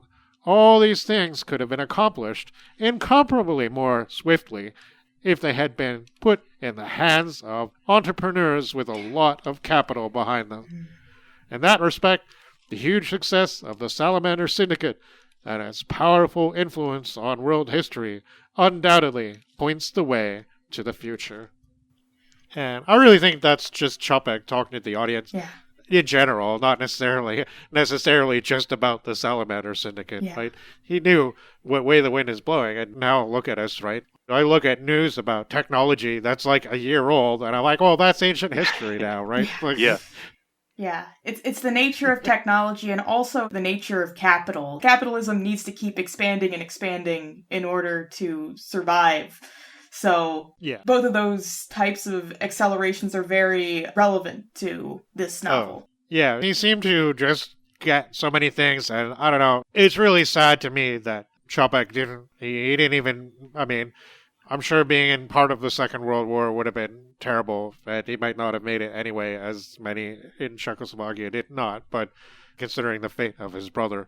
I'm always thinking about some of these authors we see on the podcast and thinking like, well, what if they had lived a few decades longer, and seen how things would come up? Yeah. What would they be thinking now? What would he have to say about the atomic age, right? Yeah. What would he have to say about... Yeah. I mean, I know we still need to get to the next section, but just as the Newts represent so many things, the fact that the situation we see at the end of the book does map so well on the mutually assured destruction aspect of the future that Čapek didn't see is really interesting. Yeah. And I guess on the subject of modern technology progressing really fast and possibly towards some kind of mutual destruction, I was taking a look at the 3 passages from this section that I wasn't able to... Well, I guess they're in different languages and they're not translated for us. So I ran them through ChatGPT version 5, which is now already been made obsolete by version 5.1. So just in those couple weeks, they basically redid the underlying algorithm. But according to GPT-5, so take this with a grain of salt, one of the paragraphs that is in the Latin alphabet is a mixture of Arabic, Swahili, and Dutch Afrikaans, some kind of Creole between those languages. And it gives a decent and plausible translation. I don't necessarily think that Čapek was probably not an expert in any of these languages, but he certainly seems to have been really interested in cultures all over the world, and Klima talks a lot about how he collected things from everywhere and how much he likes to travel, and like Mark Twain wrote a lot about his travels. It has had many books published in Czech about his travels all over the place. He probably picked up a smattering of knowledge of a lot of things here and there, including being able to be slightly multilingual, at least in terms of writing some things down. But some of that stuff, it wasn't like there was that much of it. No, right. Yeah, so I mean, we have that one document in the Latin alphabet, and then there's 2 others that are not. So there's one in Japanese, which appears to be a news report of a Japanese visitor to the United States talking about the Newts, but GPT seems to think that the Japanese is poorly written or might even be incorrect characters. Yeah. The other one is what appears to be written in Javanese script, but it appears to be just like total gibberish. So, right. Yeah, it's interesting that he put those in there. I thought that was a neat touch. Yeah. Just Čapek having more fun, I guess. Yeah. Yeah. Adds to the international feeling of it. Yeah. Yeah. We can see at the end of book 2, despite that rousing patriotic narration, that all's actually not well. And there are territorial disputes going on among human nations because of the expansion programs enacted by Newt Labor. And Mr. Provandra has a bad feeling, and indeed, things are about to come to a head, and now he's starting to wonder if it's actually not a great thing, and it's his fault that he let the captain in to see Mr. Bondi, and now he's basically responsible for messing up the entire world. Not surprisingly, the first skirmishes between Newts and humans had occurred years before, and it had to do with the illegal piracy / enslavement of Newts. And this is something that wasn't in up the ladder of civilization. He waited till war with the Newts to tell us about this, even though it happened a long time ago. Again, that's kind of an interesting stylistic choice. Yeah. There's Newts on the Cocos Islands that decided to defend themselves, and the captain of the raiding ship, a good British naval man, responded in kind with firing machine guns upon the Newts. And the Newts used the explosives supplied to them for work against humans and basically massacre all but one of the British sailors. And Britain decides to retaliate, and they send a boat with lots of guns. And, well, there's all kinds of stuff on from here, with the French, Japanese, and Dutch all somehow getting involved. And the Newts start to raid farms inland for foodstuffs, and the farmers start to riot. And the Newts are now armed, and they can torpedo French ships. Who is responsible? Why, the people who put arms in the paws of the Newts. But who's that? Only every factory, every bank, every nation by now. And the French and British are at each other's throats over an accident with fortifications and explosions in the channel. And who started it? Who knows? The French Newts might have possibly had a lot of wine to drink. And the French journalists wonder if Britain is aware of the massed German Newt army. But no one wants to listen to the French journalist who points this out, because his name is the Marquis de Sade. Yeah, I thought that was a great touch. Yeah. It's just like Čapek. He's such a joker sometimes. Just like, yeah, well, of course, who would listen to the Marquis de Sade? Yeah, that was one of the parts when I was reading this in public I laughed out loud at. Yeah, but this is where the definite Nazi parallels are loud and clear in this book, mostly. So, the German philosopher by the name of Wolf Meinhardt writes his, quote, masterpiece on the decline of human civilization, which prominently features the Newts. And to me, although it accepts human responsibility, it definitely has a fascist tone to it. Yeah. It starts with Maynard basically saying the reason there's so much conflict is because humans haven't eliminated anyone who's... If there's a group of humans, they will try to, live together despite differences, when you should actually eliminate people who are different from you. That's where we failed, which is a very Nazi-like ideology there. Yeah. It's kind of like this, we can accept that the West is falling now, right? Like, we can all accept this. So now what are we going to do about it? He makes a lot of claims that they have no use for or understanding of art, mysticism, or the spirit, or any of the other finer human things. And that they're a veritable horde of billions of mediocre, average subhumans. And yes, the Newts will unite, overthrow their oppressors, and become the dominant power in the world. And he says, quote, "There is no doubt that the Newt world will be happier than the human world. It will be unified, homogeneous, and governed by the same spirit. Newt will not differ from Newt in language, opinions, faith, or demands on life. There will be among them neither cultural nor class divisions, but only the division of labor.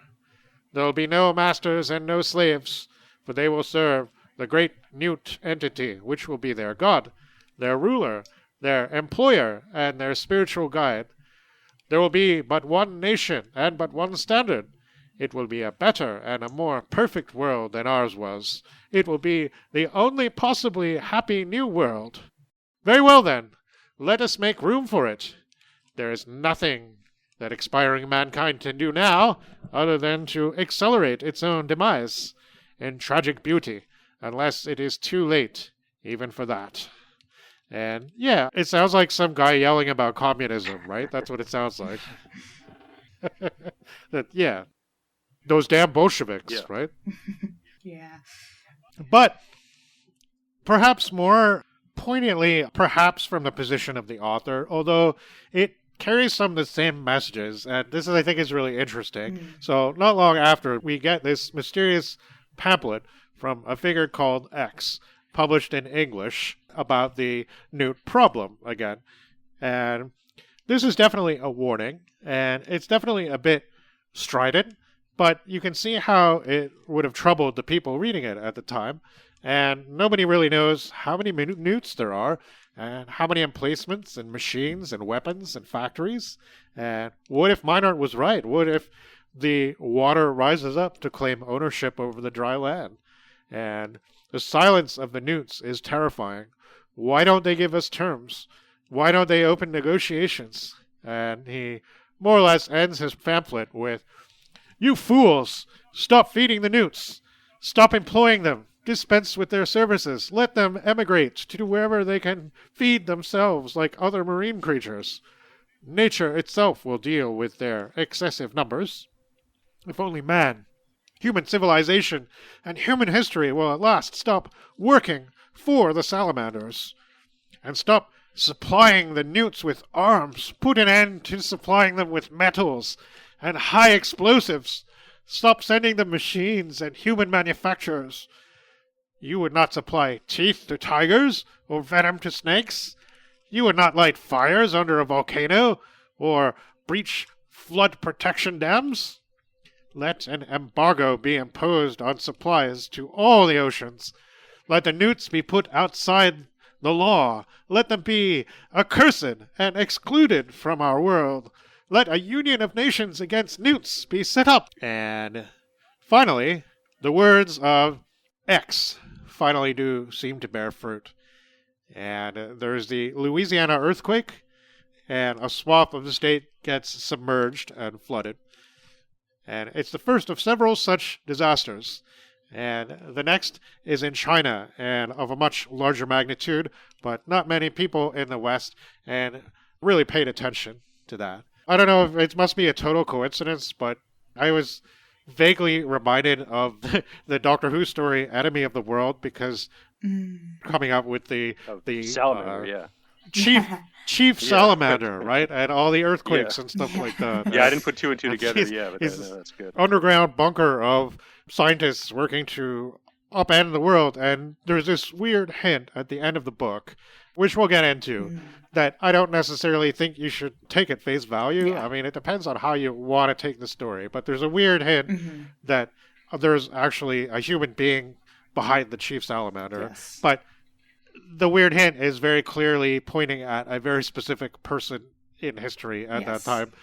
I'm glad I wasn't the only one who noticed a very German name. Yeah. So what could it be? Well, there's a sudden increase in volcanic activity, maybe? Or what? So about 9 days after all this stuff starts, there's been a massive disaster in, I believe, Africa as well. But around 1 in the morning, 9 days after, there's this massive radio interference blocking out all kinds of bands. And a voice comes over the channels, and it says, "Hello? Hello? Hello, the Chief Salamander speaking. Hello, the Chief Salamander speaking. Stop all broadcasting, you men. Stop your broadcasting. Hello, the Chief Salamander speaking. Hello, you humans. Louisiana calling. Jiangsu calling. Sengambia calling. We regret the loss of human lives. We do not wish to inflict unnecessary losses on you. We only want you to evacuate the seashores in the places we shall notify you of from time to time. If you conform, you will avoid regrettable accidents. Next time, we shall give you at least a fortnight's advance warning of the areas where we will enlarge our sea. So far, we merely have been conducting technical experiments. Your high explosives have worked well. Thank you. Hello, you people. No need for alarm. We have no hostile intentions towards you. We only need more water, more coasts, more shallows to live in. There are too many of us. There's no longer enough room for us on your coasts. That's why we have to dismantle your continents. We shall turn them all into bays and islands. In this way, the overall length of the world's shoreline can be increased by a factor of 5. We shall construct new shallows. We cannot live in the deep ocean. We shall need your continents as infill material. We have nothing against you, but there are too many of us. For the time being, you can move inland. You can move up into the mountains. The mountains will be demolished last. You wanted us. You spread us all over the globe. Now you've got us. We want to be on good terms with you. You will supply us with steel for our drills and picks. You will supply us with high explosives. You will supply us with torpedoes. You will work for us. Without you, we cannot remove the old continents. Hello, you people. On behalf of the Newts of all the world, the Chief Salamander offers you cooperation. You will work with us on the demolition of your world. We thank you. And that's just the beginning. And naturally, humanity at first doesn't want to take this lying down, but it seems there's little that can be done. Anyway, the Newts have a proposal ready that will surely make the important parts of mankind happy and satisfied. They've figured out how to extract gold from seawater and are offering lots of gold in exchange for the continents. And they continue to broadcast their new demands, interspersed with nice little bits of gramophone recordings of trots and polkas and cool stuff like that. Quote, your recordings, which are all about the Newts and the sea. Because, yeah, the Newts were such a sensation, and I guess some of these gramophones were saved by the Newts underwater, and they've been transmuting them for the pleasure of humanity who's had their radio broadcasts interrupted, so that's nice. They have a conference up in Vaduz, up in the Alps, and this ends up much like the Munich Agreement in reality. So now the Newts are sort of a Nazi parallel, like I was saying earlier, and Britain is completely cut off by sea, and they simply don't have enough aircraft to do anything, let alone maintain their colonies. Although there's much contention over recognizing a Newt state, as the Newts all over the world might want to join such a body if they thought it existed, the representatives at the conference agree some Newt reps should be at the thing as well. So they prepare their finest hotel bathtubs, only to have a troupe of very human lawyers hired by the Newts show up. And yeah, that was really funny too. There's heated negotiations in which China is essentially sold off over the unintelligible protests of the Chinese delegate. And the Newts lawyer says, gentlemen, speaking as a human and a fellow countryman, I advise you to take the offer of the Newts, which is given freely and out of kindness, because they don't really have to offer you anything.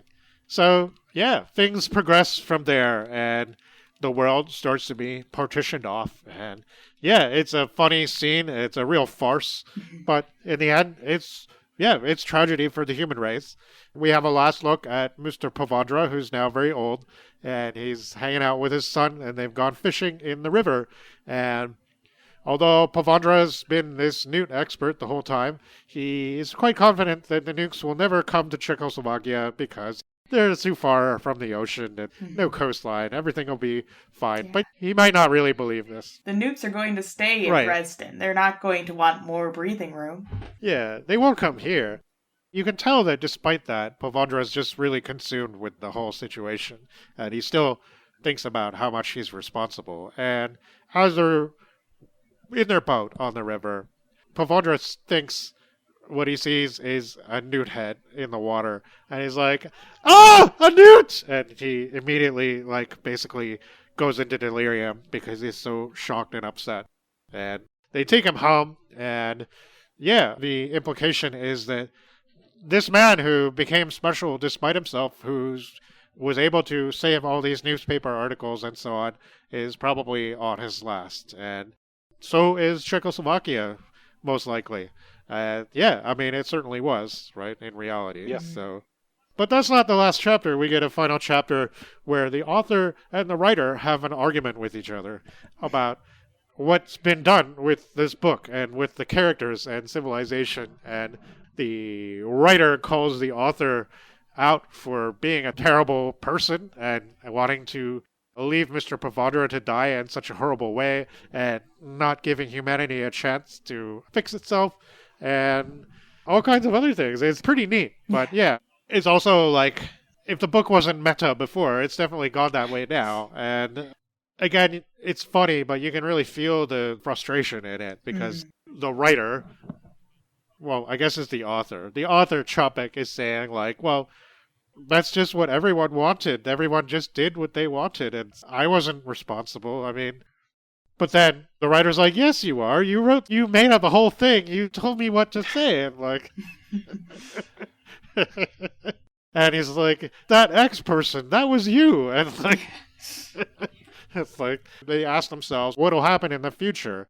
And the author's like, oh, shit, I don't know. Well, maybe there'll be like Newt on Newt warfare eventually, and you'll have your Atlantean Newts and your Lemurian Newts, and they'll start this massive conflict, and they'll wipe each other out in this big intercontinental conflagration, and eventually maybe the last humans will come down from the mountains and start to reclaim the earth or something like that. It's like he's trying to give it this, okay, like you can sort of imagine this far future post-apocalyptic SF adventure out of it all, but I don't think his heart's really in that. And he does say during that part that he's like, casually just drops in, oh yeah, the Chief Salamander, that was some guy. He used to be this Prussian army officer in the First World War. And like, at first I'm like, wait, what? And I'm like, oh, okay, Hitler. Okay, right, okay, yeah. Like, I don't think you have to necessarily take that as said. I mean, if you want to believe in the situation of the War of the Newts in the way that we normally believe in novels, where you're putting yourself in the world, this is obviously an alternate 1930s. The parallels it evokes between real life and that are so profound that.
So, about that last chapter, he wrote this actually in this, it was an anthology published in the Soviet Union called Den Mira, which is Day of Peace, and it was edited by Maxim Gorky and published in Moscow in 1937. And people around the globe described how they had spent the day on September 27th, 1935, which is supposedly, quote, the Day of Peace. And in the writer's day, Čapek wrote, "Today I completed the last chapter of my utopian novel. The main character of this chapter is nationalism. The content is quite simple, the destruction of the world and its people. It's a loathsome chapter, based solely on logic. Yes, it has to end this way. What destroys us will not be a cosmic catastrophe, but mere reasons of state, economics, prestige, and so on." So, yeah, I mean, it's interesting that was published in official anthology published by the well-renowned Maxim Gorky in Russia. Yeah, I mean, it's interesting to reading about, the changing face of the Newts, I guess, as we go. And there's just so much like, do they really have culture of their own or do they not, right? So that's what I was we don't really get their perspective, right? So at the end, when you hear that voice coming on the radio, it's like this dark, threatening surprise, right? Even though we know that something bad's coming and then all this exploitation and darkness and everything, there has to be some kind of repercussion, right? Just like, you can't help but feeling, oh no, it's awful, right? Really powerful moment when the tables are turned, right? Yeah. The last chapter with Pavondra, is pretty sad. It is really, it did get to me the first time I read it. Yeah. Yeah, and I'm assuming he was talking about that. I mean, he didn't say, because, to me, the fact that it's a conversation like that makes it kind of an extraordinary chapter. And maybe that was his way of trying to deal with the darkness, that he didn't really want to leave it like that he had to, and it was like, oh, how can I, make this sort of, I don't know, entertaining to me, I guess, because I'm so depressed about this, right? I'm yeah, the chapters leading up to the last Pavondra chapter, it is this slow decline of humanity. But because of the satire and because it's more of a global issue, it is kind of funny. I mean, because it is this satirizing of what nations would do in this situation. Right. But then, just like we see in the second book, where you have the footnotes that are kind of bringing in more of the human element that was missing from the main text. The Pavondra chapter kind of acts as the bookend of showing the real human cost of everything. Yeah, I really do like Čapek's authorial voice, too. He's just so... The subject matter is really heavy, but his delivery is just very fun, and he kind of tricks you into this playful attitude, really, when you're reading about this stuff, because that's the kind of tone that he has a lot of the time. Yeah. One part that I do think is pretty funny is there's the part that is describing London rebelling against the Newts, and so they're being starved because they can't get any cargo in or out. And there's this one part where it says they were forced to eat their most prized racehorses, and the higher ups, they made the sacrifice of eviscerating their golf courses so that they could have crops planted there. It's funny, this pointing out of, the real sacrifices that these people have to make, or at least people in power have to make, is, they have to sacrifice their golf course, and they have to sacrifice their racehorses. So even in that, the suffering is sort of made comical there. Yeah, that does seem to be a theme that he's unearthing here, because, you can see that he's fascinated by technology and by progress and stuff like that, but also due to the things that are happening in the world, what are the sacrifices that these fine nations of ours are going to have to make? I guess one final thing on the last chapter. This, again, total coincidence, but it reminded me of the last chapter in The Soul Giver, where Nervo breaks the fourth wall and kind of preemptively talks to his critics. And you can see Čapek kind of doing the same thing here. It probably was a coincidence, but that's pretty cool. Yeah, I didn't think of that. Yeah.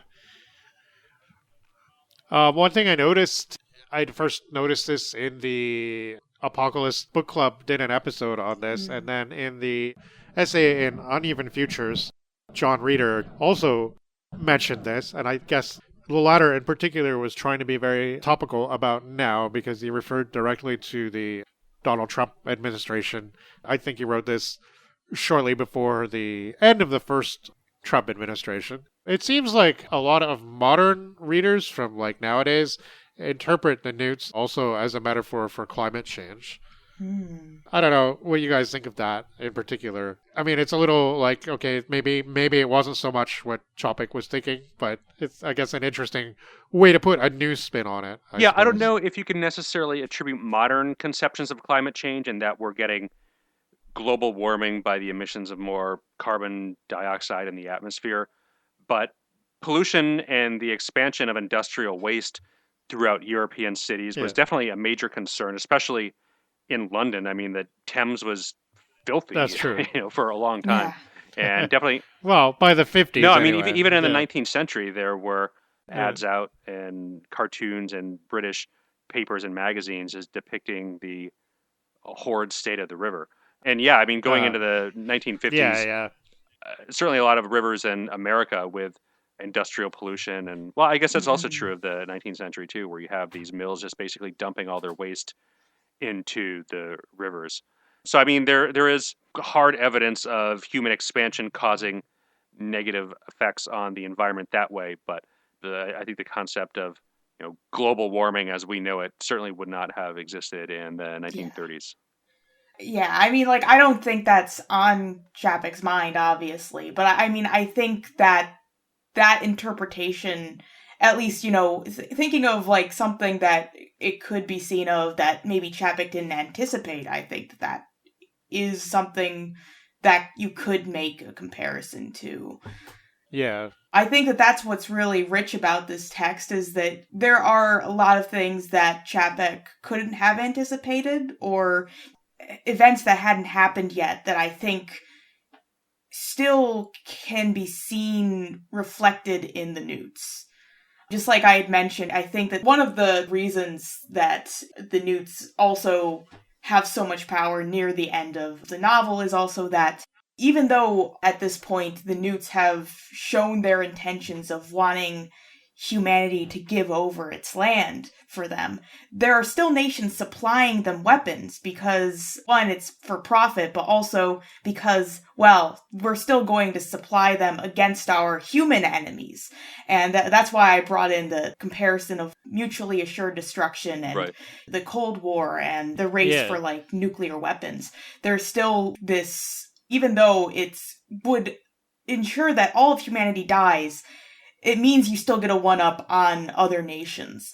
And obviously Čapek wouldn't have anticipated the nuclear bombs or the atomic bomb, but you can still see that idea, the basic desires to gain nuclear weapons in the Newts and in what the Newts represent. Yeah, I think it's definitely an interesting question, and I think that perhaps there are a few things maybe that, I mean, generally it seems like this book, even among, I guess, the mainstream of readers of especially Czech fiction and so on, this book is very highly regarded, but it does seem like from reading around about especially people who read it nowadays, there does seem to be a little bit of confusion. They're like, well, what is Čapek really standing for? Or like, what do the Newts represent? What do they mean, right? Mm-hmm. Like, and I get that, but I think that's actually part of the power of it too.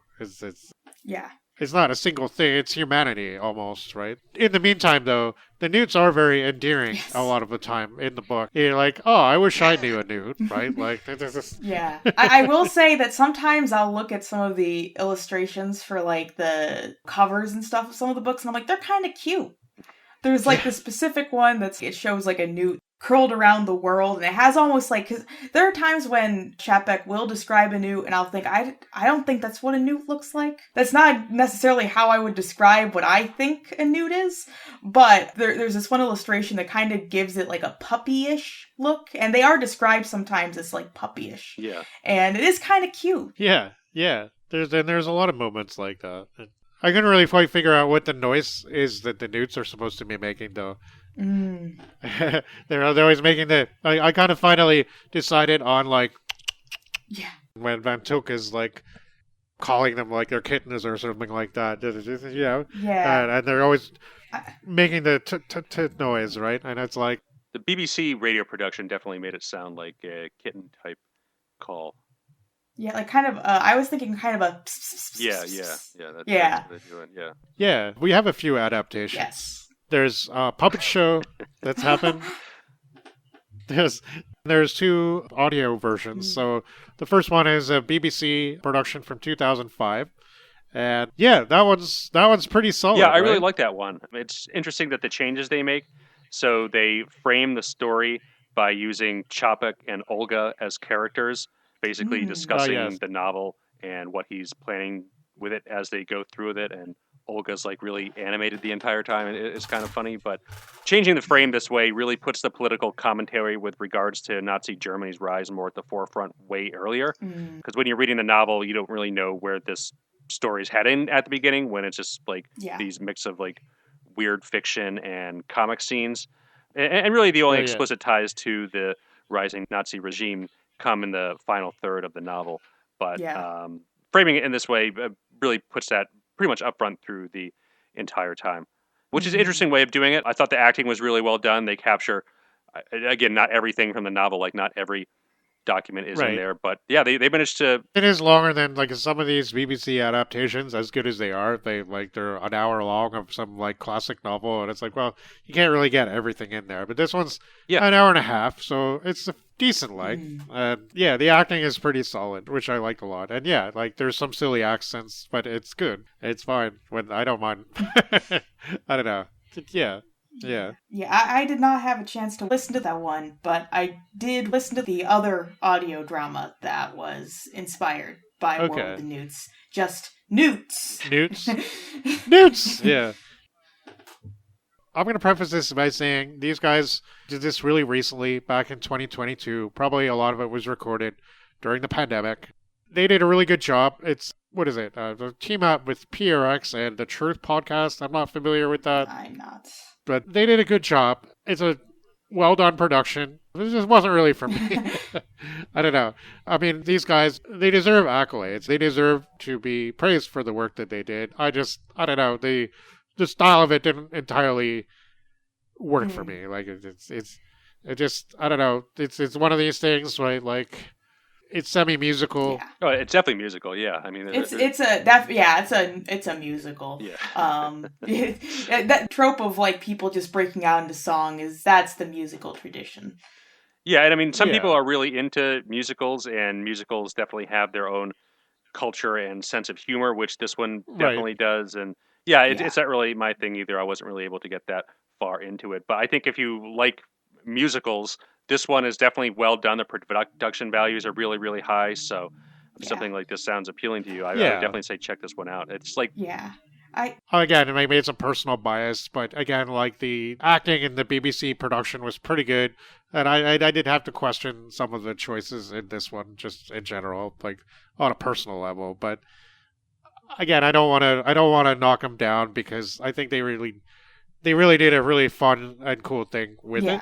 As someone who, I'm not like a huge musical fan, but I do like some, and I thought it was fun. Yeah. I did listen to the full thing earlier today before doing this. I wanted to have it kind of fresh, and I thought it was good. I think that again, if you're into musicals, it's a good one. They did a good job with it, and they kind of get a broader range of music, or I kind of thought would be interesting if they did a little bit more of a range or variety, but there's some different styles of music, which feels appropriate for a work that does such a variety of styles. Yeah. And I think that it does almost capture, because when you're reading War with the Newts, something I think is interesting is that there is a considerable passage of time through the novel. Like Pavandra, his son who is like a kid when the novel is like around the opening, is like an adult by the time that it ends. And so I think that what you get with the Newts musical is is sort of a movement through some music. I think it would have been interesting if it had emphasized that a bit more. But yeah, I thought it was good. I would like to see the BBC version, though. I think that does sound interesting. And this one's like 3 hours long, too, so... Yeah, it's broken up into episodes, and there are 6 episodes that are about 30 minutes long. Yeah, so I mean, it's cool that they were able to produce all that stuff, for sure. I'd love to see more stuff done on a professional scale by podcasters of these adaptations of novels, because I think there's really a lot of room to do interesting things with sound design and all that stuff that might work really well with some of these stories. Yeah. I do think that the modern podcast is an interesting, cool, different way to look at this story and keep it alive. Like, now, this book is still alive, and it's still capturing people. And reading the book Uneven Futures, it has lots of essays about everything from Le Guin and Joanna Russ books to a lot of more modern stuff that I'm not familiar with, and the show Farscape, and all kinds of different things. And then it's got War with the Newts, by far the oldest book that they decide to cover in here. Every piece is by a different contributor. So it starts off with Delaney, and, we got, I think Delaney is probably like the second oldest work in here. And then there's the War with the Newts, and it's just like, and considering a lot of the adaptations seem like they're newer, right? And people read this, and I came across somebody on YouTube who is doing a video on an introduction to Czech literature, and she covered every stuff from starting in the 1800s to more recent stuff, and there was nonfiction and fiction on the list, and it included War with the Newts by Čapek, and she talked a bit about it and related it to, apparently she's something of an expert in this field, and it was cool just seeing how much attention this book actually still gets. I mean, when you consider that a lot of SF from the 1930s is almost forgotten now by a lot of people, it seems like maybe the fact that, at least in his native country, if nowhere else, because, like my friend knew him as the robot guy, right? But in Czechoslovakia, certainly, there was a lot more to Čapek than that, and it seems like that legacy has helped to, War with the Newts. I mean, maybe it's not a household name in English like RUR almost is, but it definitely seems to be still garnering attention and thought. And this podcast from 2022, although the format is maybe not totally to my taste, it seems like I could imagine this being a musical. It's perfect, right? Like in a lot of ways, it just fits. Yeah. And it's interesting because there is another musical version or an adaptation that I did find like excerpts from online. There was a choreographer and director who had done another War with the Newts musical back in I think it was 1998. So I think it's just really interesting that this work draws people. It almost music becomes a big part of it. Yeah. Newt mania. Oh, and Čapek himself was quite interested in music, right? So it seems like he was a collector of music from all over the world. That's something that Klima noted in his biography. And I'm sure he would have been thrilled to know that War with the Newts became an internet musical podcast in the future. Yeah. I mean, I guess that's why, the Newts, that's why they start and end all of their messages with a little bit of a salamander dance or a Triton trot, polka or opera or what have you. Even the Newts know the power of music, even if they maybe, according to some thinkers in the work, don't have any music of their own. Yeah. It's certainly been really interesting digging into surrounding ourselves with Newts. Now, I just have to say the word Newts, and it makes me really happy. So, despite the apocalyptic nature and everything. But read the book, check out the adaptations. I definitely, again, finding...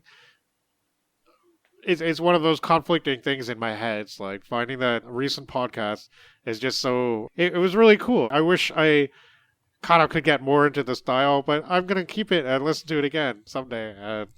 We'll see. We'll see how I feel about it. But really nice work, though, that they did.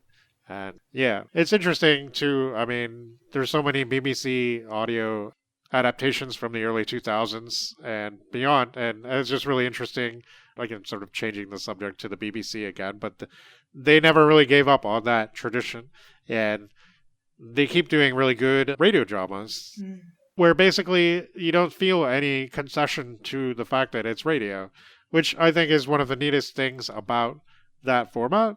And that's something that the English drama, I guess, not just the BBC, but some others as well, they seem to understand that really well, is that you can actually have a drama on audio and not have this voice coming in all the time telling people what's going on, right? It's you don't have to have this narrator. When I listen to some of the Audible dramas and graphic audio and stuff like that, it feels like they can't really decide whether they want to make an audiobook or a drama, right? It's somewhere in between. And sometimes it bugs me, although sometimes it's probably good. Nate, you said that Irish, what was it, Ulysses, I think? Production was really, really solid, right? Oh yeah, Irish Radio did a production of Ulysses in the early 1980s, and yeah, it's so good. You would have thought Yeah, and Joyce that's was writing full a radio cast. play instead of a novel. Like, some of Yeah. those chapters really come to life in an absolutely incredible way, and it just showcases that that's a type of book to be read aloud. Finnegan's Wake is the same way. There is an audiobook Ah. in production that's done by this art collector out of Tulsa, Oklahoma, the Most Ever Company. And they're not finished with it yet. They release about one chapter a year, but they do a very good production of it. Again, in that almost radio play type format where they introduce some of the sounds that are in the book and do some clever things with some of the audio design. In chapter 2, there's a ballad at the end where it gives you sheet music, and the guy actually like plays what's written on the sheet music and sings the melody in tune with it. It's just really well done reading of the work. But yeah, I like it when works like that lend themselves to that kind of radio play performance rather than just like a straightforward narrative like you get out of a Dickens or some other author like that, where a lot of the novel is really the author speaking through a narrator to you for a chunk of it. Yeah, but then so much when some of it is told in dialogue too. It's so nice to have like an actual cast and so on. Yeah. Well, we've really enjoyed this War of the Newts, I think, and it's been really great to cover this one. And yeah, I don't know if we're going to do the other Čapek SF works, but maybe sometime in the fairly distant future, because we do have a lot to cover. But this is really awesome, and I'm happy that we revisited Karel Čapek. And it's certainly, I'm not done reading all the works by him by any means. There's probably his series of 3 or 4 interconnected novels. I forget what it's called, unfortunately, but I don't think they're SF adjacent, but it seems like they're interesting literary pieces, and I'd like to take a look at that series as well as some of the other works at some point. So, but we should maybe talk about what we'd like to be doing next time on Chrononauts. I believe, Gretchen, it's your time to hold the fort, as we say. Yes. So, I was very hard-pressed to figure out what I wanted to read. There are so many titles that I was thinking of, and I wasn't sure which one to decide. But I really enjoyed our episode on linguistics and the works that we read for that. And one of the works that we didn't read for that, but we did bring up, is Native Tongue by Suzette Hayden Elgin. So I do have a copy of this book, and I've been meaning to read it for a while, so I think that I am going to make that our next host choice pick. Awesome. Yeah, it sounds a really interesting novel, and yeah, looking forward to reading it, definitely. Cool. I'm really curious about that, too. That's cool as well. Yeah. But yeah, well, with all that said, I believe that I have some work to do. I'm actually working on selling Atlantic Canada as we speak. Soon it will be Under the Waves. I know, no hard feelings, but I'm getting a lot of gold out of this, so I'm a very happy human. And yeah, long live the human race and all its glorious endeavors. And we hope you've enjoyed this trip with us on Chrononauts. Definitely make sure that you keep your Teach Yourself Newt book handy, because you might need it in the near future. This has been Chrononauts. We hope you'll join us next time. Good night.